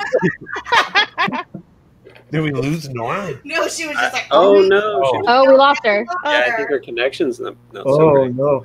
Oh no. It was stuck on a really yucky face. Oh boy. Well, Okay. No, let Ricky go, and then if I'm sure Nora will pop back in, because that's what she do. okay, we'll definitely come because we're gonna do freestyle where we get to talk and reminisce and catch up on each other. Not like freestyle, freestyle like rapping. No, not freestyle like rapping. No, I'm talking old guy talk for those that aren't familiar. I mean, we could try to freestyle. Hey, it's still called rapping. It's true. Yeah. There she is. Wow. I'm outside if you couldn't tell, so my internet connection is a wee bit shoddy. Yeah, her face got like Yeah. Yeah, it was You sound good now, though. You had a very unfortunate free space. I'm living in a van under a bridge. down by the river. Down by the river. So, first off, I know congratulations are in order. 'Cause Congratulations! How long? Oh, you got thank married you. Not too long ago. Not too long ago at all. Yeah, we got married in November. Wow. Yeah. Yeah. Thank you, guys. In the midst Is it of am I all up that. or are we just? Yeah, it's your turn. You're up. Oh shit! All right, good thing I'm back on now. Hi guys. Hey everybody. Perfect timing. Before I cut out again, so yeah, the past 5 years. First of all, I missed all your faces. For some of you I haven't seen, some of you I have seen, but I miss you all equally, and this is awesome. So thank you for putting this together, Scott. Oh, my pleasure. Super cool, man. We should have done it sooner, but I'm glad we're doing it now. So yeah, after Face Off, I kind of felt like Ben did a little shell shocked. Things were kind of like weird back on planet Earth when I got back to Pittsburgh. But yeah, I moved to LA. That was great. I worked in a bunch of different, effects studios, a bunch of different companies. I got to work in the shops for a bunch of really cool movies that came out. I got to work with some amazing artists. Most recently, credits working with some big old dinosaurs or something. I saw mold work that you yeah, done. I did. I worked at ADI, and while I was there, we worked on one of those Jurassic Park movies. I don't remember the second one, maybe. Yeah, I watched it on an airplane, and I think all our dinosaurs got cut out of the movie, but we got credit because we did some stuff, so that was cool. And I got to work on Predator while I was at that studio also. There's a bunch of cool stuff. Damn. ADI was a really neat experience. Yeah, ADI was bitching. That was really, really cool. And then I worked at just a bunch of little shops. I got to do a bunch of set work every year. I worked over at a place called Thingergy, and I had the pleasure of working with Ben for a very long time, which was great to see him every single day. So that was cool. And yeah, I think the coolest thing I worked on before the world went to shit and COVID happened, I got to go on set for Mandalorian, and that was epic. That was like next level crazy bananas. Yeah. So that was really cool. Yeah. But yeah, so most recently, once like the pandemic hit, right before that, I had gotten into a prop union, the 44 local out in California, and everything was super cool.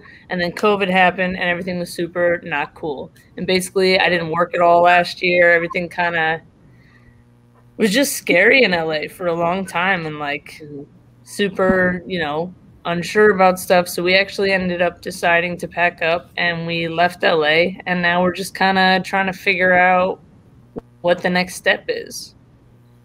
Yeah. So I'm currently staying with my in-laws down in Waco, Texas, and just coming up with a game plan for what we're doing next. We're thinking about Austin. I hear really good stuff about the film scene down there.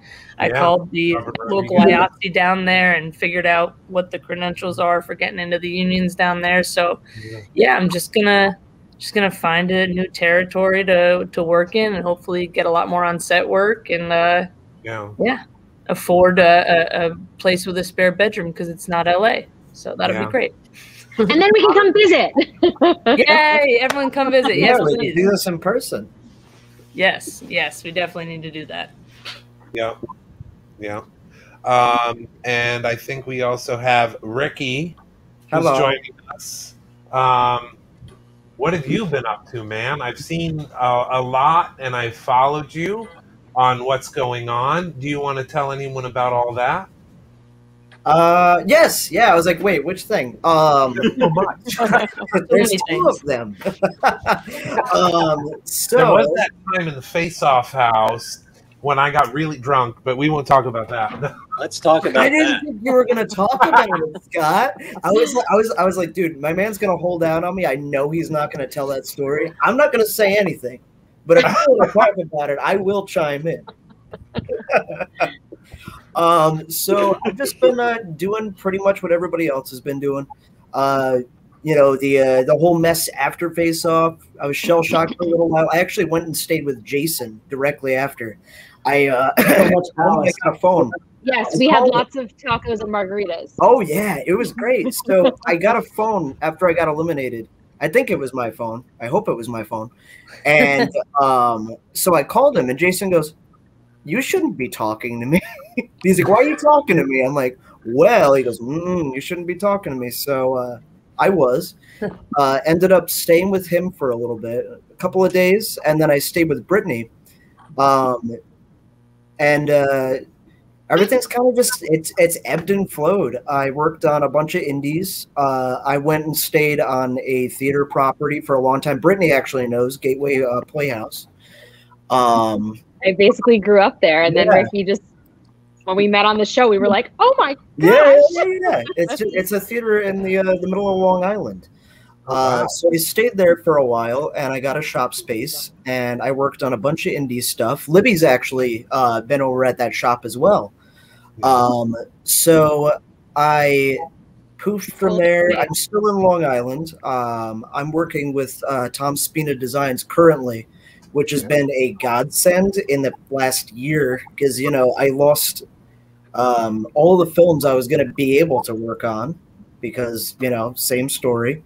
But Tom's, because we also do, we have another business called Regal Robot, which is a bunch of Star Wars stuff. We were able to stay open for a while. We did end up having to go into lockdown for a little bit, but I mean, pretty much the same thing happened with everybody. I'm back there. I'm restoring a bunch of really rad stuff, and I wish I could talk about it, some of the things I've been working on. NDA. Yeah, it's kind of unfortunate because a lot of it's really cool stuff. I actually can talk about this one. I restored a Chris Wallace gremlin a few months ago, and that was really fun. It was from the first movie. Beautiful work. Thanks, dude. Yeah, that one was really fun to work on. But big life change for me. I'm sure everybody knows at this point because I'm pretty open about it in the social medias. I am a transgender man. I was born female, and then I continued to be male from then on. I don't know if that was a smooth way to throw it out there. That was an awesome transition. Thanks, man. This is mostly all me. So there's been a couple of things, and I mean a couple, it's two things that I've been itching to get rid of, my entire life. And I'm kind of just like, I've been dealing with it. I'm at a stage where I'm like, it's because of lockdown, because it was just me. I wasn't able to distract myself with anything. I went, what's something I want to change? And I don't know how PC I have to be here. So I'm, I need to have chest surgery. So that's what I realized was a big issue that needed to be solved. So I currently have a GoFundMe running to raise some funds to be able to see a good plastic surgeon here and in New York City to have a couple of things removed, and I'm pretty excited about it. I'm pretty close to my goal, and I'm also in final running for a medical grant that's specific for top surgery, which is the kind of surgery that I need. So it's all looking pretty aces, and I'm excited. Hell yeah. Yes. That's great. And please let us know, for those that are watching, your fans and your family, if we wanted to support that, where would we go on the apps or On the internets. So I have a GoFundMe running. The link is on just about every account of mine, but to make it more streamlined and easy, because GoFundMe links are long and obnoxious, you can just type in rickyvitus.com and it will redirect to the GoFundMe. So please share if you want to donate. Literally, a share is a donation. Doesn't have to be money. Just spread it around, and that's just as good, in my opinion. Well, a lot of people are in a position where they can't necessarily help, but if they share it, the more they share it, the more their eyes are going to be on it. So, absolutely. And honestly, at this point, the grant might clear. It'd be great. I've gotten a lot further than I thought I would with a GoFundMe, which is amazing. So if you see any other transgender person that has something like this up, please donate. Especially if I've actually been seeing a couple that have recently posted them. I've got a lot of progress in mine, so spread the love around. So if you see another GoFundMe, definitely share and donate to that too. Yeah. It is truly life changing, because I've known people, and I don't want to speak out of turn, but one of my earliest interns went through a similar situation, and it's a 360 or 180 actually, because it's the opposite side. It's a 180 from where things used to be for them, and I really hope that you can get that goal, man, and get this done. Same here, man. To help spread the word, we will.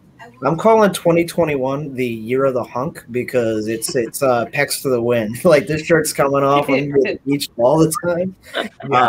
With a mask and everything. Standards. But yeah, I'm pretty excited about that goal. It's been a weird past year, but it's definitely given me a lot of time for reflection. I actually messaged Ben about that a while ago. It's weird, volatile times, but it's a good time to really think about things we didn't have time to before. Yeah. Mm-hmm. Yeah, I think that was the good thing about 2020 for us as a shop too, was just to reallocate things and where are we going, look at the new world and see where we fit in. And I think that we've all been going through that. Oh, definitely.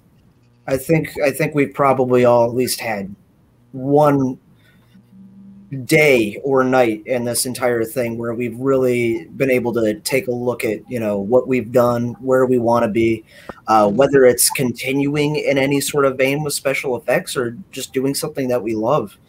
I know I had a lot of time to be able to work on my own art, which was amazing, because special effects, it's art, it really is, and working in film is art, but we lose track over the course of having such a busy lifestyle that we are artists, and we can make things for ourselves that don't necessarily have to be something that's going into a movie. And being able to revisit that part of me was honestly pretty rad. Yeah. Well, I'm wishing you the best of luck in everything, and like I said, Thanks, please dude. let us know. We're your family, man. Let us know how it goes and what we can do to help, if anything. We love you. Love you guys too. And honestly, this in itself is just knowing that the support is there is amazing. Absolutely. So I think we have all of the introduction and the round table, Alcoholics Anonymous talk out of the way, where we've been catching up, all of that stuff. So let's have our kind of our free-for-all now. I'm just going to throw out some questions. We were on a pretty awesome show, and it's given us a lot of opportunities in our life. What was the flip side? Was there any negativity that you guys experienced because of Face Off, and maybe drawbacks to being on the show? Anyone can talk on this. I lost my fucking mind for a while there. It was a bit. I think we all needed therapy. Well, I'm in therapy now, currently. Finally, after 5 years, I'm like, all right, I need to deal with this. That's honestly really aces. That's a good move. I think being able to actually go to therapy and admit to it is amazing. Oh yeah, a year and almost very that. normal. I was like, fuck. Yeah, no, my therapist is a super cool Armenian lady who lives in Glendale, and she's super dope. And we chat on the Skype now, and we can actually see each other's faces. Yeah. So that's really nice. So yeah, no, therapy's super dope. Everyone should do it, especially if they've been on Face Off. All right, so what's everybody's therapist's name? No, it's actually funny. I too went to therapy after the show, and it's kind of funny because in one session she was like, I can't give you any sort of anything, but I understand what you're saying because I've talked to someone else that was on the show. And I was like, oh, well, I am an Amiho, so it makes total sense. But yeah, she was like, I understand it completely. And I was like, perfect. That's amazing. But, yeah. So we can only have 2 beers. And oh shit. I think Or one really big cup. Yeah. I think it's a really complex thing to kind of maneuver through, having had all of that attention, and then when your time is up, shifting out of it, and then just there's a part of you that sort of feels like you need to try and maintain it. I mean, I'm mostly speaking for myself, but there does feel like a bit of a pressure to continue it on, and I know it's easy to feel like that's a thing that you have to do. And I've started to realize I don't really feel like I got sucked into it too much, but I've more so in the last couple of years, I've been really resisting it and kind of like pushing it all away. And I think being an R-list celebrity, what was I about to say? Our list for reality TV. Our list. I'm like me. I don't know. It's just it gets addictive having that kind of attention, and then when it goes away, you got to figure out how to fill that sort of void, and then it just becomes like you start to do more work, and that's great. And the show gave me a lot of confidence, not because I was on TV. I just felt good about myself, and I felt good about what I did, and so that helped me get more work. But then when you just like anything, whenever you're on a downslope, everything kind of sucks, and then you start losing work, and a lot of it is just about your frame of mind, But I don't know. I feel like I'm talking in circles right now, but you guys are nodding, so it feels like no, you know what I'm talking you're fine. about. No, you're fine. I feel it. Yeah, I think it's interesting because we all understand. Because even I'm hearing myself echo. Sorry, that's so weird. Because it doesn't matter if you're doing effects or beauty stuff like me or paint, whatever. We're all like freelance artists, so we all kind of go through the same thing. And I think it's really interesting to have this conversation with us because we're just looking at there's 8 squares on my screen. But I'm assuming that there are people watching. Hi, everybody out there else that's watching. And they might not understand what that's like because it's a very different lifestyle. It's a lifestyle, an artist lifestyle is something that's really different, but we all go through cycles of like being so busy that we haven't had a day off in 2 weeks. And then like, I could look at my next week and have not a single job. And you're like, oh my gosh, no one's ever going to hire me again. I'm done. Yeah. And then overnight you're booked up again. It's like, it's constant up and down and you never know when you're going to get your next paycheck and you never know, but it doesn't mean that you're not insanely talented and people love working with you. It's just, that's how it is that week. Or, that's the life of, that's just how it is. We're not guaranteed anything. Yeah, it's scary. And I mean, I don't want to say, oh, look at us, poor us. We were on the show and then we had reality kick in. It is that way for artists. And, people already look at us as, well, you don't have a real job. Well, I would argue that the 7 days that I worked in a row without a break and stuff like that, that's a real job. I'm sorry, because my day doesn't stop at 5, you know? I know you guys feel the same thing. You're on And I only get all 30 the minutes time. lunch. If that. Yeah. If that. I would think think 30 minutes If to that. like eat. Come on. Yeah. I think it takes from you too. Like it, you know, when you're doing art for pay and you're, you know, an artist that's, you know, you're trying to make a living off of your art, it can sometimes take away from your actual art. And like, I haven't made my own shit just to make my own shit in forever. You know what I mean? So it's crazy. I'm finally starting to be like, all right, what do I want to make? I'm unemployed as shit. I need to make something. What do I want to make? So, you know, it's like, yeah, it's interesting. Looking forward to making stuff just because I want to make stuff, which I'm sure everyone can relate to.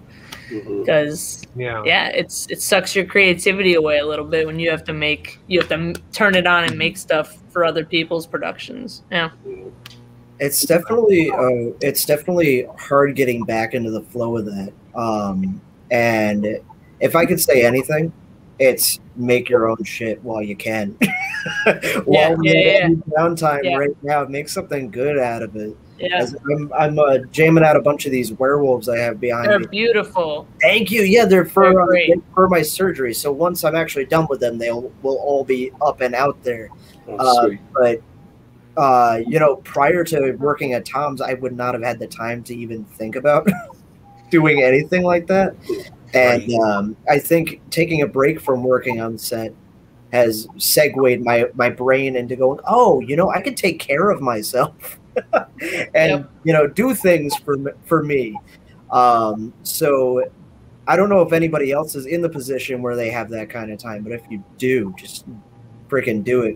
Because, you know, COVID sucks and lockdown sucks, and it really blows losing out on work and normalcy that we had before. But this is a different kind of normal. And really just trying to take the time and use it the best you can for yourself, I think, is really important right now. That's what I did at the first few months of COVID. I was just working on all kinds of stuff of my own, and then I just kind of ran out of it and just didn't really know what to do at that point. Yeah. I've been digging all the old art you've been posting, though, Ben. Oh, mine? Yeah. Yeah. Thanks. Yeah, I don't think I'll ever show any of the stuff that I actually did in college, though, because that stuff was trash. Well, you can text me pictures. I'll look at it. No, it's garbage. It really is. I'll send you some trash. You send me some trash. So with I gotta address this because it has come up, you know, in social media, especially on Twitter.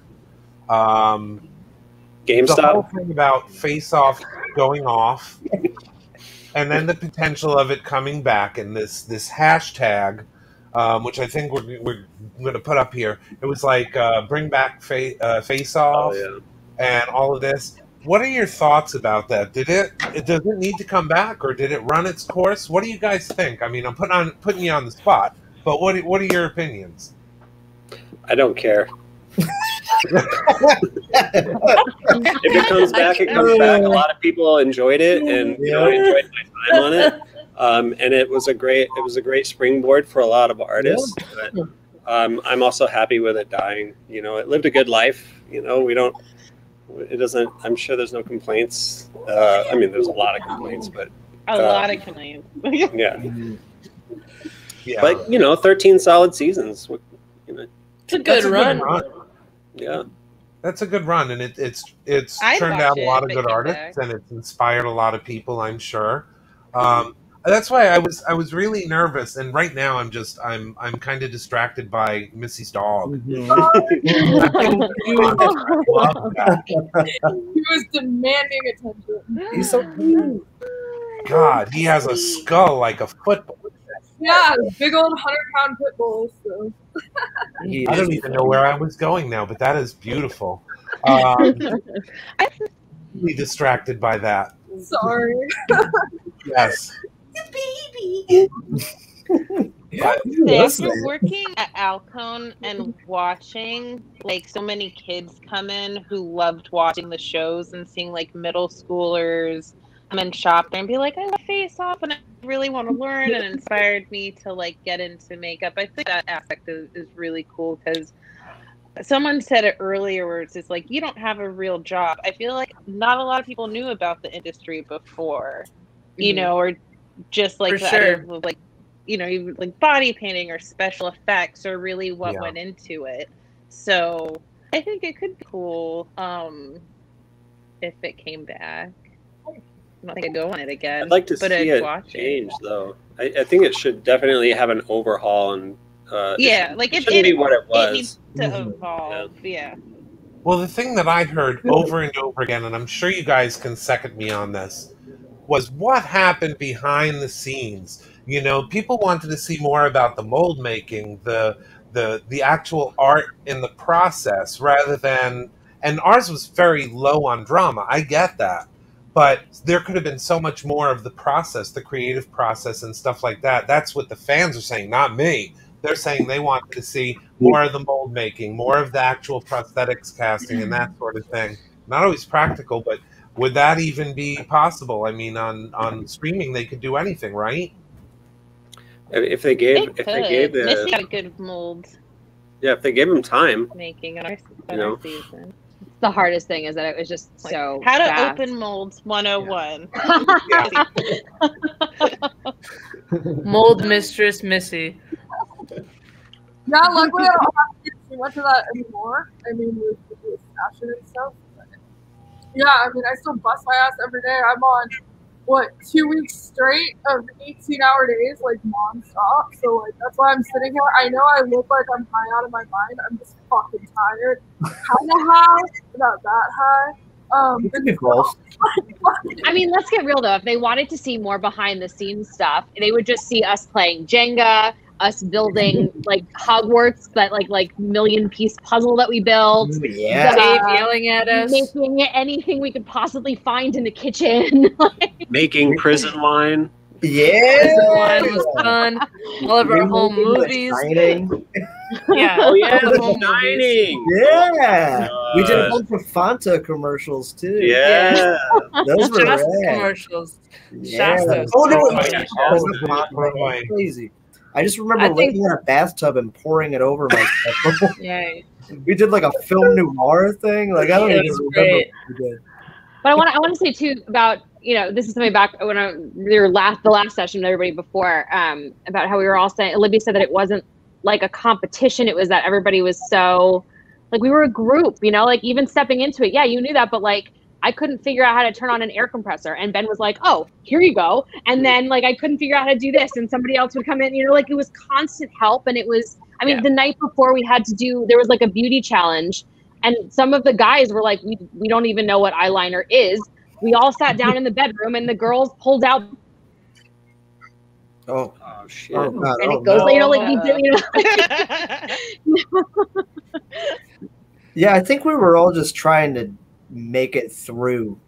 Yeah, it wasn't a competition. It was like it's a family. It's you know, we were all so supportive because everybody in their right way is so freaking talented. I just know for me, like I learned special effects in makeup school for 6 weeks. We had an effects class, and I hadn't touched it since. And I when the show came out, a friend of all the secrets coming out now. My best friend is Alexandria Sunis, who's been a model on the show for since the beginning. And every season she was like, you need to audition, you need to audition, you need to audition. And I was like, that's not what I do. And season 9 came out, and she was like, it might be the last one. Like, you should just do it. What else are you doing with your life? And I was like, okay, fine. Like, let's just do it. And I thought I'd send in the audition tape. They would be like, this girl's crazy. And like, they would never, you know, ever talk to me again. It was like Thursday night at like 8 p.m. and it had to be in at like Friday at 9 a.m. Threw something together really fast. Yeah, it was like so last minute. And then I got a call like noon on Friday, and they were like, hey, so thought you were great. We're going to get you on a Skype call with the producers. And I was like, okay. And like, that went really well. And then they're like, so, you know, I was already in LA, but they were like, you know, you're going to come to LA. But Alex and I like didn't want to tell anybody that we were friends because we didn't want there to be like any like special treatment. Like we just wanted it to be cool. So like the whole time she was on the show, like we totally acted like we didn't know each other at all, and it was really crazy. But going in there, the whole point of this long ridiculous story, sorry guys, was that I didn't know. Like I have a textbook knowledge of special effects. And getting there and seeing products that, everything's Greek. You don't know what anything is, if you did know the name of it. And so there were so many times that I was just in a disadvantage and like not knowing crap. And every single one of you saved my ass at one point in time or another.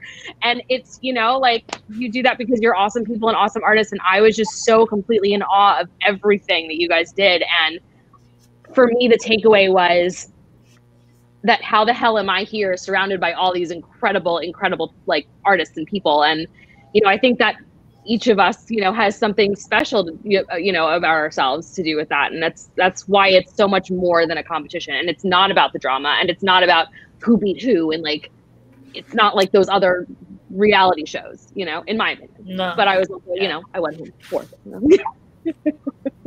I still can't point out Warbler in a shop. What was that? Brittany and Alex would talk through me during the first challenge. She was like whispering over like, can you just walk by Alex and say this? And then I go and they'd be like passing it. I'd be like, oh, got to go to the wig room. And then I'd come back to the message. Yeah. Oh, man.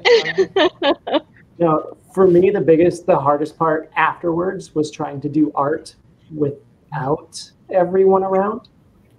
Oh yeah. Because I was a very solitary artist beforehand and I didn't really like to sculpt in front of anybody or anything, but then I got addicted to it because y'all would talk about it and you'd say things that you liked, or you'd be like, oh, well, what about this? And it was something that I hadn't really experienced before, and it was so hard to work without that afterwards. It was really hard, actually. Yeah, well, I mean, you get so used to the collaborative art. How do you live without afterwards? It's difficult. It's an adjustment. I know I went through it. My God, I can totally identify with that. Just missing you guys in general. That was the thing about our cast is everything. We were all there for different reasons, I'm sure, and we all brought something different. But for me, I've said it from the beginning, being on that show wasn't so much about competition with you. It was competition with myself to try to see if, damn, did I have what it takes to do this with voices in my head and in my world right that I couldn't compete on that level? And it kind of transcended competition to just, oh my God, I'm working with these cool-ass people that are talented, and no matter what facet they are doing, they're talented in it. And every one of us had our strengths. But if we came together, my God, we'd beat the Avengers. Shit, I ain't gonna lie, We'd be doing some crazy stuff. I agree. Yeah. Well, I know we definitely we're at the end of our 2 hours already. Oh my God. I gotta thank you guys. I know you've all got your personal lives, and for you taking the time to not only just talk amongst us, but talk to the fans, which was important about this. Are there any last thoughts that you guys want to leave with the fans and with your extended family? I want to know how many of you got the 9 tattoo. I have it. Yeah. All right, I'll go get one. I'll go get one now. Can I do it now? I'm going. Am I the only one? All right, that's it. Now I gotta go get one. Brittany and Scott did it. Then I'm gonna go do it. This is why I stayed. Is Scott getting naked? I think so. Oh shit! Ooh! Elvish Tangwar, the 9 in the center. It's upside down. I guess that was foreboding. But oh, nice. That's 9, brothers. That's awesome, Scott. All right, I'll go get a 9. You sons of bitches, I'll do it. You gotta. I'll totally do it. I'm not kidding. I'll do it. I wasn't kidding around. See. And that's one of the only other tattoos I have is my wedding band tattoo. So. I did not think that was your wedding finger. Sorry, but it's on the ring finger. I promise. Comments. it's so trippy looking at you guys, and like I feel like no one has aged. And I love you. I know. I feel like Yeah, thank you. I have definitely. Oh my god! I feel like I aged 10 years. Yeah. Scott, you look Just fantastic. last year. At I least aged half 10 that, Scott. There's a Look film exactly over the my same. webcam. I feel like I look the most different out of all you guys, but I feel like it was the same thing walking into that house, like just looking at all you young faces. No, When everybody froze.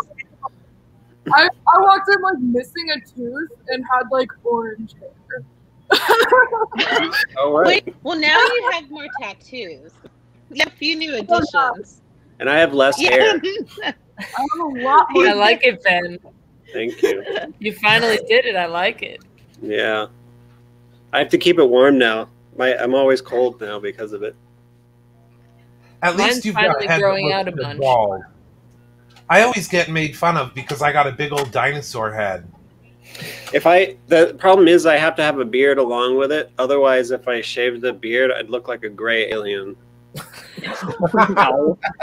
I have a very weak jaw. I'm afraid. Oh. Well, you've got a great beard, so. Thank you. Yes. I've still got my little Vincent Price thing going on. That's it. Just the goatee. But Dinosaur ridge down the middle. yeah, and my dinosaur ridge. I am losing some hair, which is crazy. It's probably because of these kids making me pull my hair I'm out. telling you, there's a class action lawsuit on the shampoo. Yeah. But anyway, guys, A I class thank you action guys lawsuit? for coming on. I know we're getting late. I love each of you. Please let's do Love this you again. too, Scott. Stay in touch. Yeah. I know we said Realsies. that last time, but we got to really mean it now. Nice to see everyone's face. I'm going to get a 9 tattoo, Brittany, and I'll send you a picture of it. We'll do the update. Pixar, it didn't happen. We'll do the update because now, yeah, like Pixar didn't happen. We got to see proof now. I'm doing it. I didn't even Yeah. know there was a tattoo. Or did I just forget? I think I forget a lot of things, but I do seem to recall We were a talking about discussion. it. We did talk Yeah, I about remember it being We talked talked about. about it a lot, and we just never That did. might have been like I drink a lot of wine after this Yeah. show. There was a lot of wine being A lot consumed of after. tumblers of I wine. just don't remember. Yes. A lot of pint glasses of wine. Yep. The perfect biggest- way to, biggest design on line of getting a wine. tattoo. Wow. Well, you guys, good night. Thank you guys for showing up. We're going to do our wrap up, but you guys are definitely free to go. And we're going to come back and do this again, I think, if everyone can get on. No other final thoughts or anything that you want to share? I'd say give yourself a break. Be kind to yourself and get some rest when you can. Do your work when you can do it. And but yeah, ultimately just be kind to yourself. Oh, God, that's perfect, especially for I second today. that. Do things that bring you joy. That was my gift. It was like no more shit that would drive me crazy. Yeah. We all need to be kinder to each other and kinder to ourselves, like Ben said. Yeah, I definitely can relate to that. Wow. Well, I love you guys. You're my extended family. Love you too, Scott. You all look great. Thanks for bringing this. Thanks for getting this thing going, man. Yeah, Yeah, definitely got to do this again, guys. It's been too long. Love you all so much. Yes. Same Yes, here. yes. The bad time is the goodbye, but it's just for now. We'll see you guys. Yes. Bye. Bye. See you later, guys.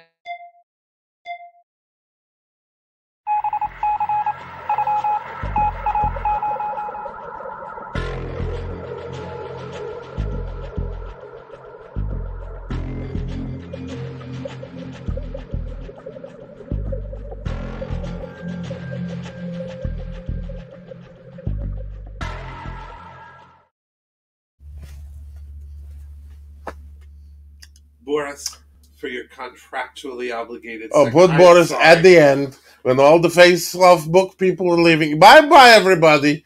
Bye. Don't worry about Boris. Fence to make over here. Show the bicep gun over here. Look, Elvish 9. You know what happened? You're the Boromir of the whole thing. Okay, that's what you are. You're Boromir. With the shot in the legs with the arrow, and then they're going to float you down the river on the cow over here to say goodbye. So Boris was going to do something, but you know what? Boris just going to say to Facebook, hello. Nora, the Supreme Champion over the Overlord, hello. Congratulations on winning the Escape Pod Fiat. You know, he was going to do something about nice stuff, but you know what? He's going to cut it. You know, this is number 2. Everybody's probably on pee break or signing off. So Boris is just going to say he showed up. It's the second part. We're going to have a discussion with the lawyers. And by the way, while you were gabbing with your friends, I loosened all the lug nuts on your car. This is Boris signing off. Wait. What? Why don't you do us a plug? Since you're sitting there, why don't you plug our next guest for next week? Okay, this was brought to you by Murray's House of Shovels. Murray's House of Shovels, we can dig it. Oh, no, the guest? The guest. Oh, the guest. The guest will be Mr. David Skull, a historian and speaker about the monsters. He also wrote the book Fright Favorites for TCM. It's a nice book. Has pictures and words in it. He come up to Ocala for the Gilbration and speak on the Gilman. He's going to be sharing his multitude of wisdom and anecdotal philosophizings of stuff next week. You know, they're going to do Fence to Like. Do it like, just like the Fence to Make. We're going to do it next week where David Skull's going to come and he's going to talk to us about his book, and we're going to pick his mind and ask him, what fruit would he be? You like that, Fence to Maker? Oh, I think we need another longer disclaimer. Now they're talking about it. See, this is the thing. They talk. Borders come at the end. Now they don't know what to do. So, Borders, you ever you know what? So don't you have a social following or whatever you call it now? Well, Boris is on Slasher. There's the Boris of Monster Manor 1313. He's on with Fenster Maker. You do look up with Fenster Maker. Boris is a friend. Boris is also going to be on OnlyFans. Yes, he's not quite sure about the topic or the content, but there will be Boris OnlyFans. And then Boris is going to be on Cinder. It's like a Tinder date, but you see somebody, you like them, then you ghost them. That's nice. And you know what? That's it, really. Boris was going to talk about the most brutal video game in history, but he's not going to do that now because you offend him and make him stand out in the yard while you yabber on with your friends about, what was it, White Claw or the La Croix? You know what? You better drink a... We'll make it up to you next No, you're time, not, Boris. because you know what? Boris rather drink antifreeze, and he has drunk antifreeze over La Croix. La Croix make White Claw look like freaking Jack Daniels, There okay? goes that sponsor. That's fine. Boris don't need a sponsor. Boris got Murray's House of Shovels. Murray's House of Shovels. We can take it. Thank you, Boris. We will see you next week. And I'm just going to duck my voice in here. Thank you for joining us on Monster Manor. And roll the credits. Roll the credits.